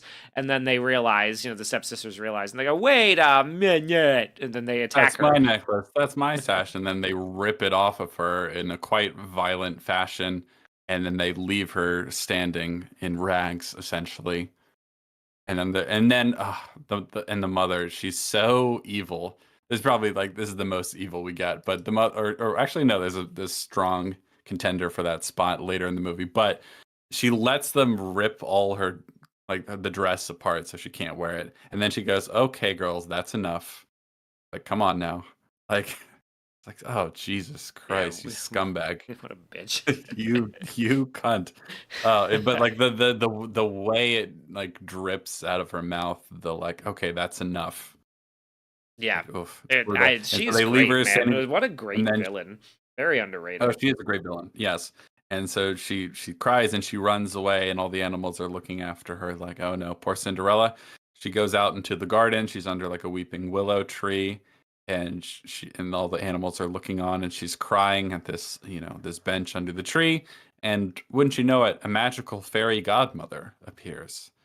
Now, Hugh, you said this is one of the things that was taken directly from that French adaptation of Cinderella and not the original story. Is that right? That is correct. Yeah. The So how does this magical stuff come true in the original? I don't remember. um okay, I read this like a week or so ago. If you give me a second, I can go out and grab that, and we can figure that out All real right, quick. you grab that. I'll keep. Oh, we'll keep going. So the fairy godmother shows up, and Cinderella's talking to herself about how it's all hopeless, and she doesn't believe in anything anymore. You know, and that's very much on theme for the movie because despite her circumstances, she always believes that things can get better and that your dreams can come true. That's very much what's keeping the hope of that dream is keeping her going. And so she's kind of lost faith in the inherent goodness of being itself. And so she's like, no, I don't believe in anything anymore. And the fairy godmother's like, of course you do. And she's like, no, I don't. And it's like, well, if you didn't believe in anything, then I wouldn't be here right now. And Cinderella kind of stands up like, who are you? And then it's a nice, pleasant old lady in a robe, and she brings out a magic wand, but the way she does it is quite funny. She's like, "Where's my magic wand?" And it's like, "Oh yeah, there it is," and kind of pulls it out of nothing. That's that's a fun little gag. I like that. Were you So, able to okay, yeah, find? I was actually, and it's a very different story. So the Grimm's Fairy Tales version is essentially she has to pick lentils out of the ashes of the cook fire for her stepsister and her stepmother, or stepsisters and her Yeah, stepmothers. that's the task they give her. Yeah. And these pigeons come to help her, like she always sits down to do it, and these pigeons come to help her, and they eat the bad ones and put the good ones into the pot for her.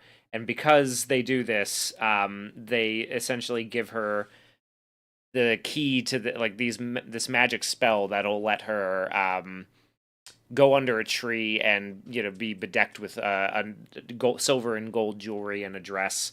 And she goes and dances. They do at a festival with the king's son. Okay. Yeah. Yeah, Let's focus on that. So the birds give her a magic spell as a result of helping her with this task. basically, yeah. This impossible task that she's It's given over by her the mother's stepmother. grave. Yeah, the tree is over Okay. her mother's grave, and the birds kind of give her a magic spell to say that gives her the ability. Like, so it's not a Interesting. fairy godmother. That is entirely an invention of the Interesting. French author who It's retold it. it's obvious to me why Disney liked that so much. Yeah, yeah, 'Cause yeah. especially with the dialogue that we get here with that whole like, she's lost faith in, hope and the goodness of being and the inherent, justice of the universe itself. But then the fairy godmother shows up and is like, well, that can't be true because if you didn't believe in anything anymore, then I wouldn't be here. And there's very much a theme about, the hope and the belief in the like Yeah, in the sort of belief that she has, the deep rooted belief that despite her circumstances she should be good because one day she might be rewarded for it and that her dreams might come true, or that simply that it's a good thing to do regardless, right? And the belief in the inherent goodness of the world, right? And so then the fairy godmother shows up at her lowest point to remind her of that and gifts her the magic and tells her so in the French version that must be the whole thing about like after is part of the original spell had to do with like once the clock strikes midnight it returns to normal. Is that part of the original Grimm's Brothers tale? it doesn't look. I don't remember it being. It's so this is what it says. When evening came, Cinderella wished to leave, and the king's son was anxious to go with her, but she escaped from him so quickly that he could not follow. Okay, so there's So nothing about a there's nothing time. specific about the tie-in. But that then he finds the slipper, the glass shoe, or the oh no, golden shoes. They're golden Yeah, shoes in the original Grimm's fairy tale one. interesting. Yeah. Interesting. Yeah, so the fairy godmother shows up and she sings a nice little song when she I love the way she pulls the wand out of nothing. It's like she's like, "Oh, where was it? Oh, right, there it is," and pulls it out of thin air. And then there's a giant pumpkin and she casts a little spell on it. She sings Bippity Boppity Boop, which is a fun little bop. We love it. and that turns a pumpkin into a giant, beautiful, otherworldly carriage that glows with light. There's a really fun sequence of it, being driven to the king's castle, and as it passes through the dark streets at night, it sort of illuminates everything around it. It's pretty fun. It's a nice little visual. And so then the fairy godmother uses her magic powers to turn all of the lowly creatures that she's been kind to into Like, yeah, kingly royal things. Like, she turns the mice into steeds, carry the carriage. She I love turns the horse. the comedy bit though of like the horse kind of being excited when she's turned, like she turns the pumpkin into the carriage and she says, "Oh, we'll need horses." And the horse is like, "Okay, yeah, I'll do it." And then she doesn't turn she turns the mice into the horses, and the horse is like offended at first. Like, well, what the Yeah, fuck? Like, come on, I like thought I'm that was literally made for this. This is me. yeah. Why you put me in, coach? I'm ready. But then she turns the And horse, because the horse is so eager to do this, she turns the horse into the carriage driver, which is yes, like he gets to be the one in command for the night, which is like like, again, like consistently with the theme, right? Like you get you get something even better for your patience, right? Better than you yes, want for your exactly. patience.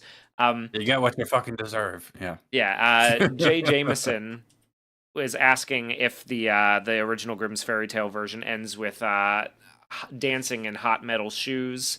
That is not in this one. It is in Snow White. That's not what happens in this one. In this one, the pigeons who gave Cinderella the magic spell pluck out the eyes of the evil stepsisters so that they are punished Hell with yeah. blindness for their wickedness and falsehood for as long as they live.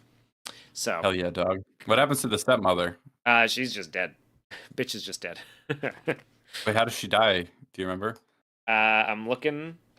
She doesn't even like it doesn't even mention her in the at the end. Um, Interesting. she tells the stepsisters to cut off the heels. Yeah, Shit, I she's not remember. even mentioned at the end. She just kind of like, Okay. yeah. I remember that detail that in the original story they went to more extreme measures, you could say, to Well, and try it and almost get the works each slipper to time fit. until the Yeah. pigeons show up and go like, "Hey, there's blood on her shoe, guy." Like that's not it. That doesn't fit. Yeah. You gonna actually look? Yeah. And so yes, the fairy godmother is turning all of the lowly animals that Cinderella has been kind to and has inspired with her goodness into, the beautiful horses and a carriage driver and a little the dog gets turned into a guy who holds the door open, whatever whatever that title is. It's pretty funny. But then, and then she's like, "But I can't go in this, in these rags and this ratty gown that's been torn to shreds." And I quite like the little funny comedy moment there where the fairy godmother hasn't noticed yet, Yeah. and then when she Yes. does notice, she's like, "Oh God, no, you can't wear that." She's a little flighty, a little not observant. It's kind of she's a funny little character. Anyway, so she waves her magic wand and gives her the beautiful white gown that she wears in the movie. And it's beautiful, and she's got glass slippers and everything. So then she says, all right, now here's the catch. By the 12th stroke of midnight, everything will return to normal. So make sure you're out of there. And she's like, okay, thank you so much. And so then she rides in the carriage all the way to the castle. And there are Bibbidi so many Bobbidi Boo, really by the way, the famous song that the fairy godmother sings, nominated for the Academy Award for Best Original Song, Oh, I didn't know that. Yeah. lost out to some Mona Lisa from Captain Carey USA. Um, What the hell is no that? idea what the hell that is, but it was nominated. That the fun little nonsense musical thing, setting the bar for Mary Poppins later on with Yes. supercalifragilisticexpialidocious. This is really where that begins, Hmm. and I mean it's iconic, still used in advertisements for like the re-releases of this on VHS and DVD and all to this day. Yep. Very good stuff. So she arrives at the ball, and we see that the prince is being introduced to literally every eligible woman in the entire kingdom, and he's a little bored and sick of this. He's yawning in their faces, and which is quite funny. And his dad is getting a little worried that he'll never decide on anyone, right? Eventually, Cinderella arrives at the castle, and God damn it, dude, this movie is so beautiful. Like there are so many frames in this movie that are just stunning. I'm just gonna send a couple more to you as we talk because they're incredible. I love the scale of especially everything at the castle. It's massive. Everything about it is like as regal and glorious as it can possibly be, right? It's just the sheer scale and magnitude of everything. Yeah, Good stuff. it's And very so, intricate. Like the metalwork in the castle as well is very like yeah, fantastical and just gorgeous. Yeah, it's and the colors are very striking too, like the red and blue and the sort of peach colored white, the white gold sort of thing. yeah, It's amazing. It's a beautiful piece of work. Very absolutely. dreamlike, Yeah, regal. it Yeah. feels yeah, it feels very dreamlike. And so, well, there's a couple funny shots here. Um, First of all, I'll show you three in a row because they're funny. So first, as we mentioned, the prince is being introduced to all of the different women. Eventually, he's introduced to the evil stepsisters. And when he is introduced to the evil stepsisters, he has the funniest like look of his soul leaving his body that I've ever seen. So here are those three. Do, do, do, do, do, do. So This other one. all right. So because these are just so funny. We gotta go through them. So that's them bowing in their very clumsy, ugly, obnoxious sort of way, and there's a look on his face. The faces and the character designs are so funny. But is in particular the shot of him staring dead-eyed back at them is It's very so funny. funny. Oh my god. Okay, hold on. Let me get those up there. All right. So Kyle there's R in the them chat. bowing, Yeah, Kyle and R in the chat says there's some controversy in the re-releases of this where they color corrected the dress from silver and diamond to light blue. All modern depictions Disney's made of it have been light blue as well. Yeah, that's interesting because the version I watched on Disney Plus is white and yeah, it looks same. great. And maybe it's slightly tinted light blue in the moonlight, but it's mostly white. Yeah, so that is That face is so funny. Oh my yeah. god. I love his reaction. It's so good. He's just like, Jesus Christ, what is happening? What am I doing here? Who are these people? I just that's the great meme reaction face of the There's prince so there. many of the like they There's so the many. Yeah. it's so funny the way that they like they get this kind of just mm, I don't I you don't want I don't want to call it like meta, like it's not like they were intending, I'm sure, for us to kind of like go over these and like turn them into react, but like the way that they draw these reactions, I can't imagine not cracking up at them like while I'm Yeah. doing that, like watching it happen over and over. Yeah. When you're making all these frames individually, as they did, obviously, like just staring at that frame for a few minutes, it's pretty funny. Love it. Yeah, You know, it's actually, I was just looking, and you do see depictions of her dress that are kind of light blue, and I'm just trying to well, you can remind kind of hold myself on, you can kind of see it of in the what it background of actually. this one that you sent. Yeah, but those are frames I'm not pulling from Disney Plus. I'm pulling them from Shot Deck, Oh, which okay. is Yeah, hold on, let me what has a bunch of like high quality film stills. But like in the background here of the reverse shot of it's the confusing. So pictures, you can see it and it looks blue. I'm looking at it on Disney Plus. When she first gets the dress from the fairy godmother, it's white. It's like diamond silver white. And then when she goes to the ball, it's in certain scenes, it's a very light pale blue color, but it's a Yeah, little but hard to like tell you can because they're also out in see the like moonlight. because all of the guards have the blue, right? And so like there's a Yes. maybe a shade of it there, but in the one that I've got up there with her walking up the stairs right now, it looks pretty silvery white, you know?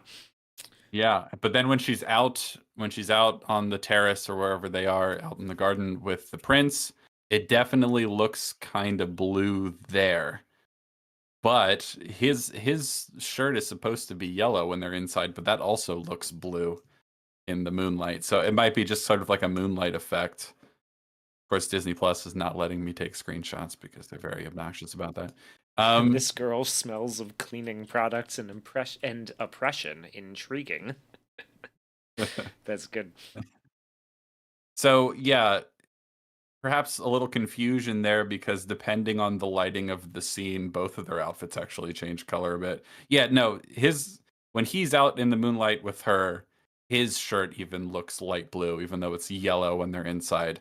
So I think we're meant to believe it's white and that certain lighting conditions make it look more blue because like when they have their first dance, all the lights in the room kind of turn blue. You know what I mean?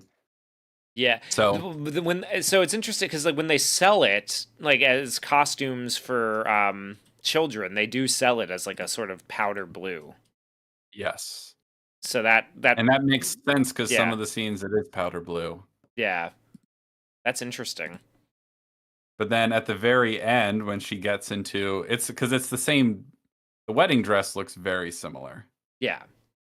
I think there's like a cape. No, I mean she's got a not a cape, but like a veil on it, but it looks very similar. And that's obviously white. Um, yeah, so I think it's a matter of some scenes because of the lighting, it actually looks blue, but mostly it's white. And also that could change in certain restorations and certain Yeah, well, re-releases when of they the like when movie. they draw her to stand out against the background of like the stars in the sky as she's coming in too, it looks very Yeah. white. Yeah, and I just brought up the scene where she's fleeing from the sort of Nazgul that the kingdom sends after her. Uh, it's white in that scene as well. So I think the logic is that it's a white dress, and then certain lighting conditions make it look blue. And it's interesting that because of that, everyone's seems to remember the dress as blue. And when they sell costumes and when they do remakes in 2015, it's all blue, which is interesting. Yeah.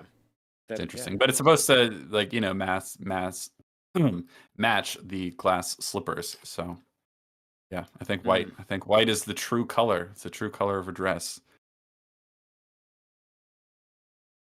Oh, okay. There you go. Wasserman is saying it's because white is too wedding associated. That actually might make some sense in like if they're, setting it up in Disney World, right? Like it's a little bit stranger to see a woman wearing like a big white wedding dress looking thing walking around. Maybe the Yeah, blue kind of. I mean, it's the type of gown though, you know? Yeah, Like the type of gown she's wearing is not a wedding dress. You know what I mean? Like I don't know, but it's I think interesting. that's certainly probably part of the reason why they've decided to sort of make it canonically light blue going forward, even though it's definitely white in the beginning. Anywho, dress color aside, she comes to the ball and the prince is not happy with any of the other candidates, but he sees her and he's like, "Oh, even from like 50 yards away, that's the one, I can tell." And so he walks all the way over to her and then he introduces himself, and they have their cordial introduction. And I kind of like it's an interesting narrative choice that we sort of see this from afar at first. We see it from the king and his little assistant like looking on from the balcony, and then we see it at a distance from the stepmother and the sisters who are like, "Who's that girl? Why is he paying attention to her? Who is that? She looks familiar, but I can't place who she is." And then I love how the eventually king we is like so excited. He's just like, "Fuck it, I can go to bed." Like, do not let him leave without proposing. I'm yes. tired. It's so I love the king's sort of like commitment to getting his son laid. It's just such Yeah, a wholesome it's thing funny. for a father to do. And so they start dancing and they introduce each other, but we see that from afar. We actually don't see what he says to her there. We don't. Then they start dancing, and only eventually do we finally sort of zoom in on them dancing and speaking with each other. They go out onto into the garden, and it's beautiful with the stars and the moonlight and all that sort of stuff. And they're right about to kiss, and the clock strikes midnight. And Cinderella's like, "Oh my goodness, would you look at that? I've lost track of time." He's like, where are you going?" And she's like, "Nope, gotta go." And she runs away. And there's even a funny line where she's like, "Oh, but the prince. Like I was supposed to meet the prince." And Yeah. he's like, what?" I he doesn't say it, but he's like, "I'm the prince. What are you talking about, What, lady?" bitch? I just think it's a nice little detail that she met this guy and like hit it off and actually has no idea it's the prince. It's just there's something kind of funny about that. Yeah, like the Something only well-dressed young man at the party, like Yeah. that was intended for all Yeah. the single women to meet the prince, and she's just like, I don't know this guy. I don't know. He's just a nice dude. Oh my He god, seemed nice. he seemed Oh nice. my gosh, I forgot I was supposed to meet the prince. Oh She well, runs away. you don't look She very runs much like a prince. so she runs away, and there's actually a nice little tiny bit of foreshadowing early on in the movie where she's heading up the stairs with the breakfast platter and her shoe falls off and she puts it back on. She's like, "Ah, that's a nice little detail." Yeah, Because of course yeah, she leaves the slipper here on accident. She tries to go back for it. Oh no, but they're chasing after her, so she leaves in a hurry. And then they send the Nazgul after her, like very obviously evil coded henchmen of the kingdom, like that are all silhouetted in black with like a striking red underside of their capes, chasing yeah. after It's her. really cool, man. I like that design It a is lot. really cool. It's surprisingly ominous considering what's happening here. The nine. Um, They've sent the nine. yeah, They crossed the River Eisen. yeah. Oh god. So they're running away, and the clock is striking midnight over and over and over again. And eventually, when it hits the 12th, the carriage turns back into a pumpkin that breaks apart. The animals turn back into their original form, and then they have to run out of the road before the nine show up. And she's like, "Oh, I'm sorry, guys. I just lost track of time." Meanwhile, um, there's a fun gag. I liked this one a lot. This is another one where we start zoomed in on something and then we pull out to reveal what's actually happening. So the assistant to the king, whatever his title is, he's like saying like, "I'm sorry, sir, but she escaped, and all that we have left of her is this slipper." And then it zooms out to reveal he's talking to an empty chair, like he's practicing Yeah. what he's going to say before the king. That's a great little bit, because then, of course, when he does try and talk to the king, he can't get a word in at all. And then when he finally does, the king gets like super angry at him. There's a nice little running detail throughout the movie where anytime he gets slightly worked up, his face turns red. And at this Yes. particular It reminds moment, me when very he, much of the Sultan in yeah, Aladdin. A yeah, few, well, less jolly. He's still kind of funny and yeah. charming to a degree, but he's a lot more aggressive than the Yes. Sultan. That's for sure. Yeah. Yeah. And So the question of why does the shoe get to stay transformed has been raised by the chat. And you know, shut up. There's your answer. But yeah, no, uh, I mean, it's presumably, magic. I Yeah, mean, it's you have magic, to. but I think the magical logic is that it gets separated and left behind, and it's not with her. Like something about it, I don't know that like it's because they're separated, they don't go back the way they should. Yeah. Well, and Uh, we've already sort of established that the fairy godmother is not necessarily the most thorough of of magic spell yeah, weavers. You know, she almost yeah. let her go off to the ball without a proper dress, and like and everything. She's a little scatterbrained. So maybe she just forgot. Yeah, the true answer is shut up. That's the real answer. I got a couple funny answers. The shoe stays transformed because of true love. Yep.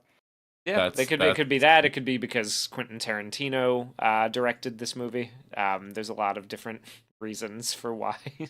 Yeah. Something to do with the fact that it gets left behind and separated from its pair. I don't know. There's something in that anyway. Yeah, no, I And mean, so I he, also think like it makes sense that to me, right? And so you mentioned also that the like we've set up that she's constantly she's wearing her shoes are constantly coming off her feet. It's sort of like her thing. She just well, the funny thing about that is like, well, does the slipper fit perfectly if it keeps falling off? yeah, she's just got one of the like a weirdly shaped foot on that I one guess foot. so. Yeah, that's it. I Because guess it so. happens again at the end of the movie, where she's like going up to get married, and her shoe, or leaving from getting married, and her shoe falls off again. Yeah, like Yeah, it's funny. keeps Um, happening. but I think you can say like I do like the idea that she obeyed the rule, right? Like to leave by midnight, and the fairy godmother gets sort of like reward. She doesn't. She looks back for the shoe, but she eventually ends up leaving it because she has to get out of there quick. She's like, I. It's more important that I obey this rule than it is for me to go back and grab everything. And by doing that, she ends up getting rewarded because that's how they end up tracking her down. Right? Like I Yes. think that makes perfect sense. She's diabetic. Sure. That's the secret. um, Kevo asks, "Do you need to be fairy Catholic to have a fairy godmother?" Yes. I think that's Protestants yeah. Protestants don't get fairy godmothers. Sorry, them's the breaks. That's what you get. That's Yep. what you get for leaving. Sorry, I don't make the rules. Yeah. Anyway, so the assistant comes in to tell the king, "Hey, sorry about that, but they danced and everything was great, but then she got away." And so the king gets very upset and like keeps swinging a sword at him like he's trying to kill him. It's pretty funny while they're like bouncing on the bed and just barely missing each other. There's some fun physical comedy there, but he's like, "Hey, don't worry, we got a glass slipper and everything's gonna be fine. You know that's how we'll track her down." And the king's like, "All right, we'll round them all up." And put them in camps. No, we're going to round them up and we're going to put the slipper on each individual person until These we aren't find. Germans, these are French. Right, They're right. no. Well, they speak with British accents. It's all very confusing. Who's to Yes. say what they are? Anyway, so he's like, well, we're gonna round them all up and we're gonna bring them and we're gonna put the shoe on until we find the person it fits. And then one of my favorite jokes in the movie, the assistant's like, well, how will we know if it's the right? This probably could fit a lot of different women. He's like, who cares? Dude, Like yeah, that's I his love that. He's like, problem. who gives a shit? The first one that it fits, just like, goddamn, dude. Like, Yeah, that's his problem. Like that's that's the his prince's problem. problem. I love that. Yeah, I love Yeah, how I love the king in this movie. He's so fucking funny, man. It's just like his goal is to get his son some pussy, and he's Plus just just gonna do it. to get married, and then he's gonna have grand. He wants grandkids. That's what he like. Right Yeah, before the assistant comes in, he's having a little dream where like little children are like riding on his back like he's a dog or like a horse or something, and he's like galloping along. I was like, that's all he wants. He just wants to play with his grandkids. All right. I was like, who cares if it's the right woman? Just anyone just get with the him slipper a fit. lady. My Yes. God. And so then this news reaches the evil stepmother. She wakes up her bratty children. It's like, get the fuck up. You have another chance. You haven't lost. Like, we can still make this work. We just need to make sure the slipper fits. So get up and get dressed because they're going She's to be gonna coming Bill by. Belichick this scenario. She's like, we're gonna do whatever it takes. Get Mhm. up. Let's go. And so she's yelling at them, trying to motivate them to get up and like, because this is your last chance to marry the prince and not to fail me. She says, "Don't fail me," which is a nice line. I feel like that says a lot about her character. That she's like, you owe this to me. And so they throw a bunch of laundry at Cinderella to take care of, and she has a Yes. particularly funny Well, expression because on her face. she's found out that like what's happening, right? She's like, oh, the prince danced with someone all night, and he left a glass slip, or she left a glass slipper, and he's coming by to see if this is us, or if this like, and so she gets this look on her face. She's like, oh my goodness. and is immediately just like zonked out of her mind, like a housewife in the 1950s. It's a yeah, it's a Xanax face for sure. Oh yeah, and well, and like one eyelid blinks before the other in this shot, like as it's happening. Yeah. It's so fucking funny, man. It's great. Hmm. And they're just piling the laundry on top, and she's just like she can't see what's happened. She has no idea what's going on. The lights are off. She's Yeah. she's out to lunch. It's amazing.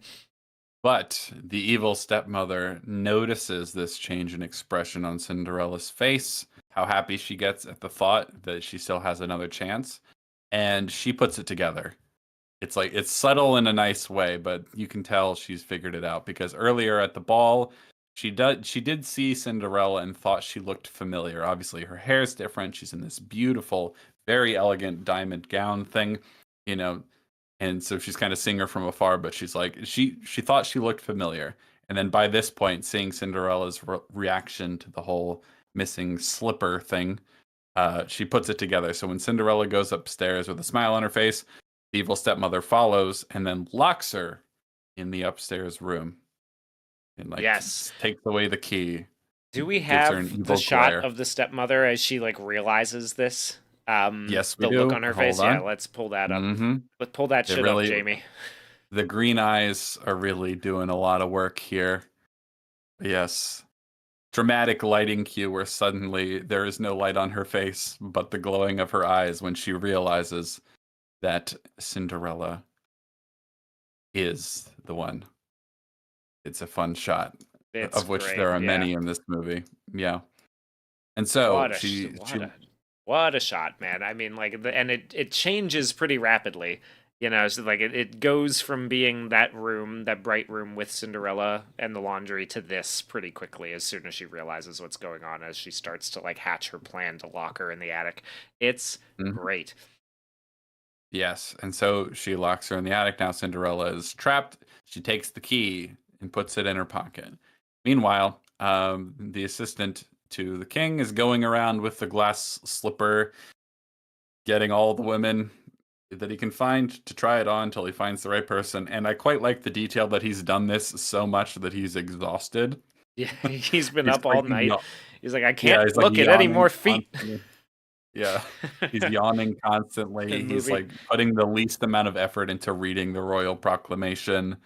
Anyway, the two bratty, evil, terrible stepsisters come down, and one by one, well, they're fighting over it at first. And while they're doing that, Jacques and Gus Gus are trying to steal the key from the stepmother's pocket.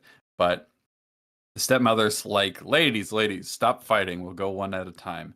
And so they try on the slippers, and unlike in the original story where they mangle their feet by chopping their heel off and their toes and all sorts of stuff like that to try and make it fit, in this they just have giant, ugly clown feet, and the slipper just doesn't even come close to fitting. They're trying to pretend like, oh, it's just the time of the day. You know how it is, and stuff like that. I Yeah, just are you sure you like tried it on the right part? this usually never happens. Yeah, that doesn't usually happen to me. Yeah. And so while that's happening, the mice are trying their daring heist mission to steal the key from her I pocket. fucking love it, man. I love a It's good fun. I love a good heroic hero's journey, to reclaim something from the pockets of Satan, and return it to the community, and They're bring brave. the light. Yeah. Yeah, yeah. I mean, this little microcosm of them going out and doing this is a bit of a, it's Gus Gus's uh hero's journey. Heroic Yeah. journey. It's incredible. Yeah. And so they do manage to steal the key, and then there's kind of a funny gag where they have to like use it as a ladder to get up the stairs, like one by one, very, very slowly. Pretty funny. Eventually, so the two girls are trying on the shoes and it's just not working. But right before they can bring the key back to Cinderella to let her out, Lucifer, that damned cat, shows up to try and attack the mice. And then it turns to all out war as Lucifer has trapped Gus Gus under a teacup with the key. And then brave Jacques goes and bites the cat's tail, but that isn't quite enough to do it. So then they grab a whole bunch of forks and candles and plates and the birds and everyone's helping out attacking this cat, but it's just not working. They can't outpower the cat until Cinderella gets the idea to go get Bruno. So the birds go, they fly down to wake up Bruno, and we finally get the payoff to Bruno, who has mostly not been in the movie except for as like the door guy for the carriage. Now Bruno gets the chance to attack the cat, but for a good cause. And isn't that great? So Yeah. they go get Bruno, they wake him up, they tell him what's going on. It's funny the way they like pick him up and carry him over the door to get inside the house and stuff like that. Um, so we got all this chaos going on. Meanwhile, the second sister is trying on the shoe and it just won't fit because she has giant clown feet as well. And so the dog comes up and it attacks the cat, and the cat manages to jump and get out of the way, but it falls out of the tower, presumably not to its death because it's a cat, and they can handle falling from high distances pretty well. But I think that's the last we see of the cat. Yeah. Might as well be dead. Yeah, Good riddance. I mean, it's Get out gone. of here, Lucifer has fallen. It is. I like that he's been defenestrated. I think that's funny. Yes, that is a Funny nice face for the cat. And so they use the key. They unlock Cinderella's cage. And so she comes downstairs, and right as they're about to leave, and she's like, wait a minute, can I try it on? And to the horror and amazement of the sisters and stepmother, she comes down the stairs. And there's a fun little gag where the assistant with his little eyepiece, he uses it and he looks at her feet as she's coming down the stairs, like, wow, she does have small feet. It's like, milady. And so comes down, and then they're bringing the slipper over, and the last little evil deed that the stepmother gets in just to try and thwart it, she trips the guy carrying the glass slipper, and it comes crashing to the ground and shatters everywhere. Oh no, all hope seems lost. What are we going and then to do? he I love his reaction too, because he's just like, oh fuck, I'm dead. I'm so dead. The king's gonna kill him if that happens. If he finds out he broke the slipper, yeah, it's over for him. It's Jover. And so they're like, oh no, it's all hopeless. And then Cinderella, with the trump card, the ace up her sleeve, is like, oh, that's okay, because I have the other slipper.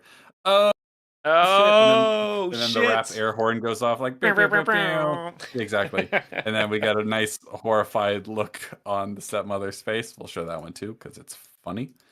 Where she realizes, despite all her best attempts to thwart her, she has managed to succeed anyway. And this is the look of true horror and shock and amazement on her face when that happens.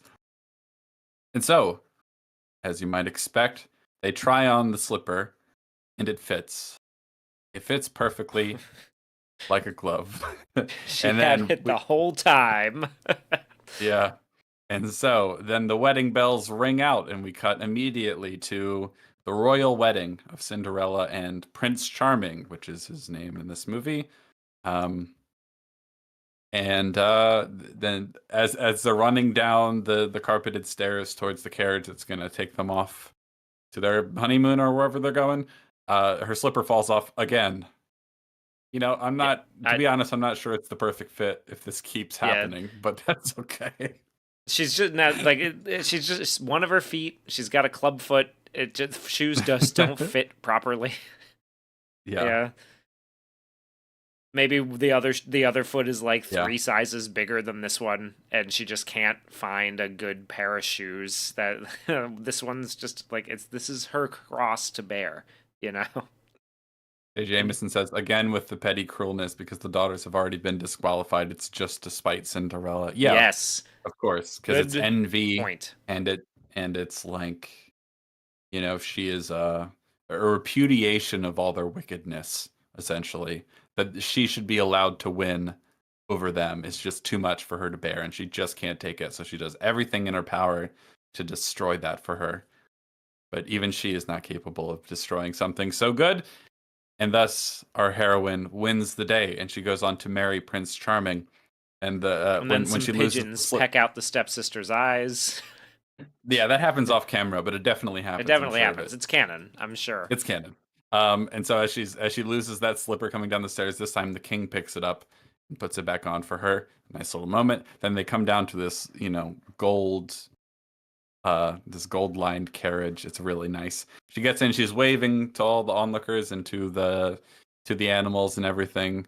There's a nice shot where as the carriage is being driven away, there's all the beautiful, very regal horses, but then the barnyard horse is leading the way like he's Rudolph, and the dog's running alongside, and she's waving, and we see all the mice dressed up in like parade uniforms, essentially.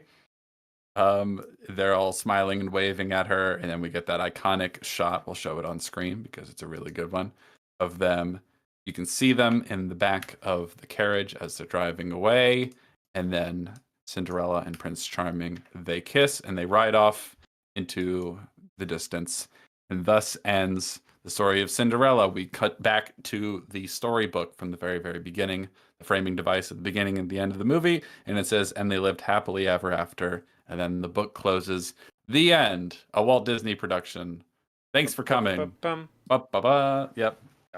It's great. Yeah, it's really, really good. It's solid, easy, safe storytelling. Good job. You've kind of nailed it here. It's a pretty great fairy tale.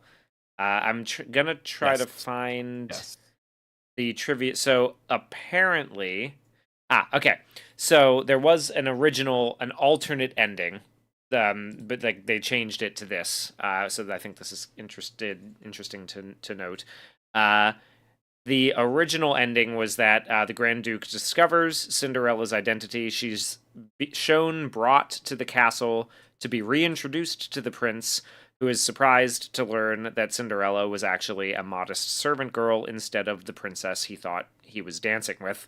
But his feelings for her are too strong to be bothered by this, so he embraces her. The fairy godmother was set to reappear and restore Cinderella's ball gown for the closing shot.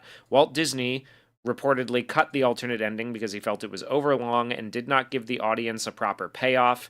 But the scene was reincorporated later into the video game Kingdom Hearts Birth by Sleep in 2010. Okay. So what did he why did he think it didn't give them the proper payoff? That's a good question. I don't. The IMDb trivia page does not say. But apparently that did not get. He didn't find that one as satisfactory as this. Interesting. Yeah. I think this ending works really, really well. It's just like the slipper fits, and we fast forward. Boom! Their wedding, happily ever after. We're done. I think it depends on how long the other sequence was at the end, because the story is basically over at this point. as soon as she pulls out the other slipper and the essentially. That's the effective ending of the movie. So this is more of a denouement than anything, right? We're just getting to see then they live happily ever after. I think Walt was probably on the right track for that one. If there was going to be a whole dialogue scene where she's brought to the it's almost like they're including like a false win a little bit, or like a feint for this, whereas like she gets brought in and the prince is like, wait a minute, you're not a princess, but what does it matter? You're a dirty servant girl. You're a dirty servant girl, but you're hot, so you know what? Let's go. You got nice feet. Yeah, I think this works. Yeah, I think this works well. a lot better, honestly. Yeah, no, I think it's a strong ending. It works really well. To Kyle R, who is saying, unfortunately, it turns out that the prince is still very gay. How dare you, sir? Just because he has a mellifluous singing voice doesn't mean he's gay. And was completely uninterested in women until this one came along, and until this very fashion-conscious one came along. He has high standards, all right? Yeah. None of them radiated the beauty and grace and kindness that she does. Yes, or had shoulder-length hair, or not even, like, earlobe-length hair that he could pretend was a man's. None of that had anything to do with this, okay? Speaking of their sequence where they're out in the moonlight and they're dancing and all that sort of stuff, they're walking over the bridge and all that sort of stuff. The little duet they sing together is really, really nice.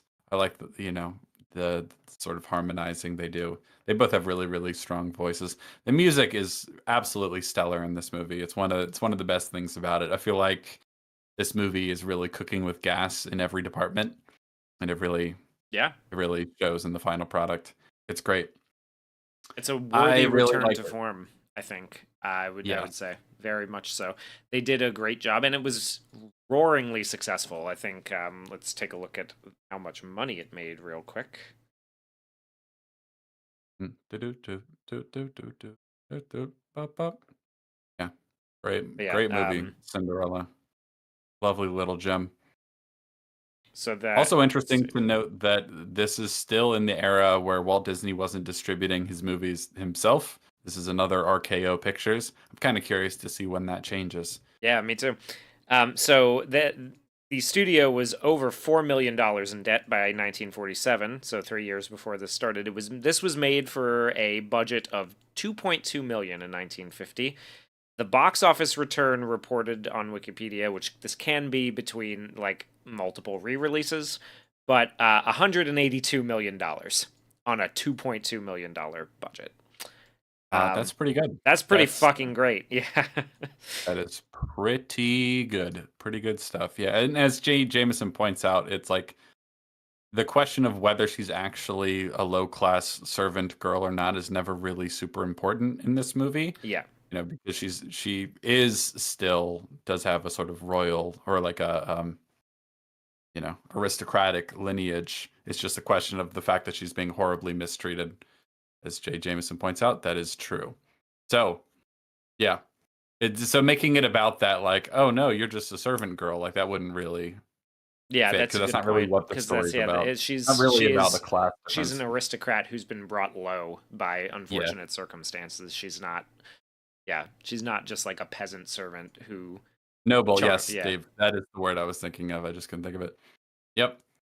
Yeah. So Um, I think this is a great movie. I really do. I think it's really deserves a rewatch. I think it's important to remember these movies like actively, like to rewatch them and talk about them because I think the more we keep these kind of classic animated movies fresh in our minds, I think the more it becomes obvious just how a lot of modern things pale in comparison. And I think it's important to keep high standards and also, the more we keep these movies fresh in people's minds, the more likely I think we are to start getting more things like this in the future. It's not that easy, obviously, but I think it's important to not just look at, all these classic Disney movies and go, "Oh yeah, back when they made good movies," but to actually watch them again and again and talk about them and like keep them fresh and keep them alive for people who like probably remember watching them when they were a kid but maybe haven't seen them in like 20 years. If you saw them again you might be like, oh damn, this was actually way better than a lot of the stuff that's being made today. Why is that? How can we go back? Yeah. I would love I to see more movies like this. I I really think would. calling back to these would be like I mean, solid move in general because I think the more that we watch them as we go through them, right? This is something that I feel is like it's almost like a breath of fresh air going back and watching these in the landscape that of movies that we're in now, right? Where like They're very everything, refreshing. yeah. Yes. I think to be completely honest, I think they did capture some of that in like recent years with things like Tangled. I think Tangled does a pretty good job of keeping this sort of bones of the story alive, but also doing it in a way that feels sort of fresh and modern. You could say like a little less, maybe a little less quaint or a little less. I don't want to say dated because that's not what I mean. A little less regal, maybe. They kind of make it more of a general story, and I think I like Tangled. I don't know when the last time you watched that was, but then you It's go and you go and yeah, watch this, ages. and you're like, yeah, damn, this is pretty all around just like a nice, happy, safe little movie, and it's good, and it's something that you don't see anymore, and you don't. Yeah, I don't know, man. I like it. It almost feels weird to call it safe.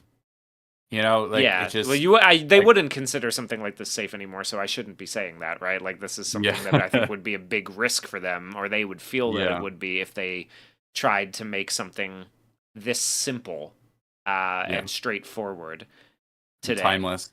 Yeah. Yeah, but they I know should. what you mean though. Yeah, It's earnest and wholesome, and it harkens back to you know stories that are a bit more timeless, because a lot of these fairy tales have stood the test of time for a good reason, right? And I think it's a mistake to approach them with the arrogant attitude that they need to be fixed for modern audiences when they've survived this long in the first place because of the way they are.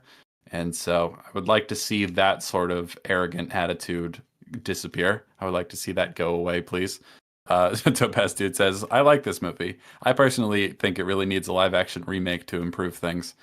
Yeah, yeah, yeah. She's gonna get saved by a prince. Weird, weird. yeah. It, it's not 1950 anymore. I do like the broad shoulders from carrying pails of water and calloused Yeah. hands and taut defined muscles from all her cleaning work has no effect on the super gay prince, the super not gay prince, you should say, because he's definitely not gay.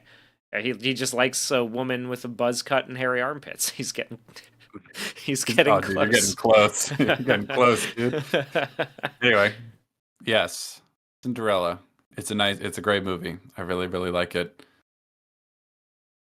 I think so. Let's talk about briefly how we'd rank the ones we've talked about so far, because I'm sort of keeping an updated list for me. I know we don't have quite the same rankings, they're broadly similar, but where does this one fall on your list so far? I'm We've gonna watched seven. Here's a reminder of the ones we've watched and talked about so far. We have Snow White and the Seven Dwarfs, Pinocchio, Dumbo, Song of the South, Bambi, Fantasia. That's not the exact order, but you get the idea. Where's Cinderella fall into this? I'm gonna put Cinderella at like very least at top three. Um, I agree. yeah, I'm gonna say maybe I like I really like Snow White and Pinocchio. But I'm gonna put this up there with that one. The others I feel like are a little bit like maybe in an A tier. Maybe Fantasia goes down to a C. Um, except the one sequence where Mickey is a wizard. Uh, I think the rest of them are sort of like A and B tiers. Those three, Pinocchio, Snow White, Cinderella, that's the S tier for me at the moment. And Yeah. this is probably like probably. I mean, it's tough to pick between those three really. Pinocchio and Snow White would probably cycle between number one for me at the moment, but Yeah. this is up I there. am This going is up there. Yeah. I'm in agreement that it is in the top 3 for sure. I still think I like Pinocchio the best. I'm gonna give Cinderella the slight edge over Snow White, which is hard to say because Snow White is the one that started it all. So much of what Cinderella is, it owes to Snow White. You know, I'd probably put it as like a tie with Snow White for me. I just personally, I mean, if I'm thinking about like historical impact and like a general sense of like greatness as removed from just my personal taste, I think I'd put Snow White above Cinderella. But I think Cinderella is more the visual gags are more fun. I think the music is slightly catchier and more memorable. I think the animation has just improved that much more in those intervening, 12, Yeah. 13 years. So Uh, the one thing that I would say about like historical impact and everything is that like I think you could probably make an argument like Snow White launched everything, but I think you could make an argument that this is sort of the hard reset, right? Like in or the like same vein. the distillation of everything that classic Disney was is this movie in Yeah, a and sense. one this is sort of like the like I was mentioning, like it made so much money hand over fist that it launched everything that Disney would Hmm. become over the next intervening 60, 70 years. Like this Sure. is this is sort of the first version of the Disney Renaissance. Like it launches a whole revival. And I think you could probably make an argument that moving forward, this, because I think the way that most people, most of the culture critics or historians or whatever you want to call them would break this down, they consider, Snow White through Bambi the golden age of Disney, and then this is the beginning of the silver age for them.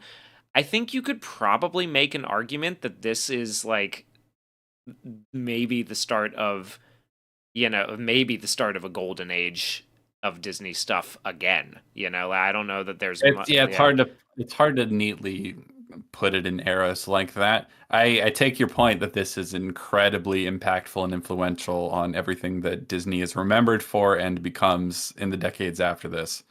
I still think you got to give the edge in terms of historical importance to Snow White. It's being like the first like feature animated film and all that sort of stuff, and then Technicolor and all the things that it was and how impactful it was. I think just for personal enjoyment, I'm gonna give it, because I think I like the sort of moral core of Pinocchio the best, and it's a little bit more boy oriented. Yeah, I would say that that resonates for me a little more than the other two. I think so too. So I'm going Pinocchio, then Cinderella with the ever so slight edge over Snow White and the Seven Dwarfs, and then for me it's Did you Dumbo. mean to reverse that? You said Pinocchio, then Cinderella, then Snow White? Yeah, just for my own personal preference. Yeah, I'm that's what I'm going with.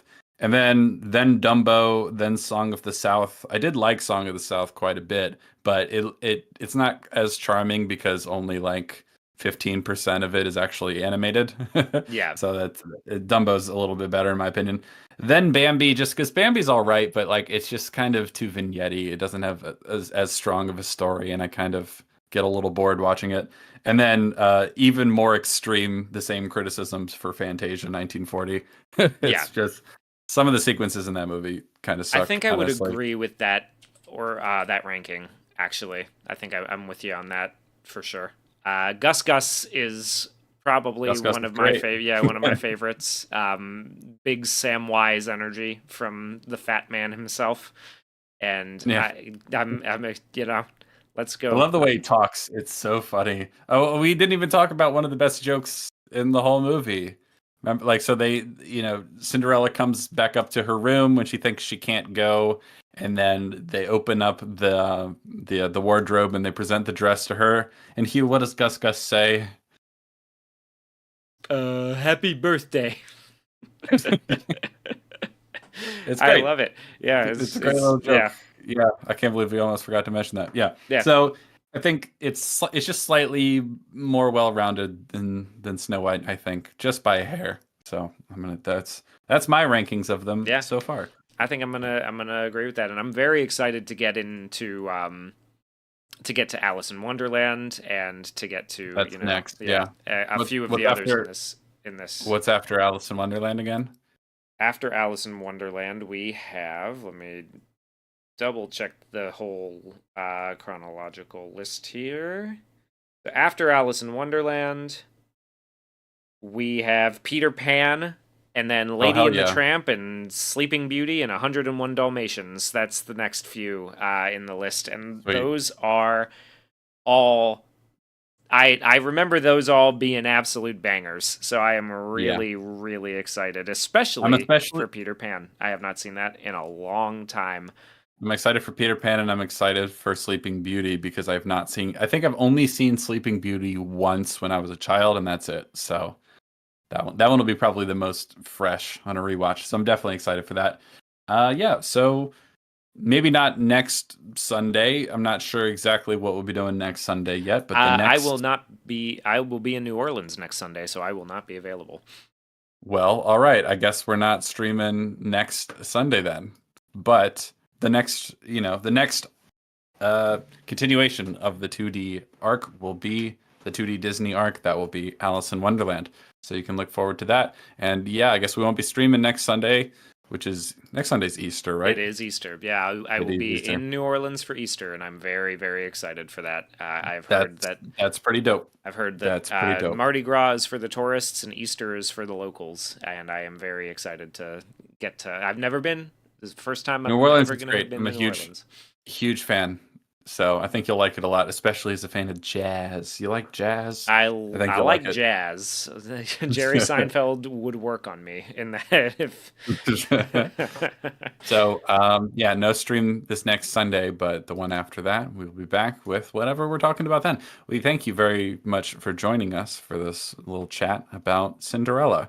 I hope you enjoyed yourself. Thanks for all your contributions in the chat. And unless there's anything else you wanted to tell the fine people, I think we'll end it there. Nice short one. Yeah. Nice and short condensed stream. The greatest Cinderella story is probably Amelia Perez. Just gonna yeah, I think that'll end it. Amelia Perez, number one. Amelia Perez forever. 100 years, Amelia Perez. 100 years, Amelia Perez. Never forget what they stole from us. Well, thank you very much for joining us, and we'll see you next time. Goodbye, friends. Goodbye. Toodaloo. Stay safe. Stay hydrated.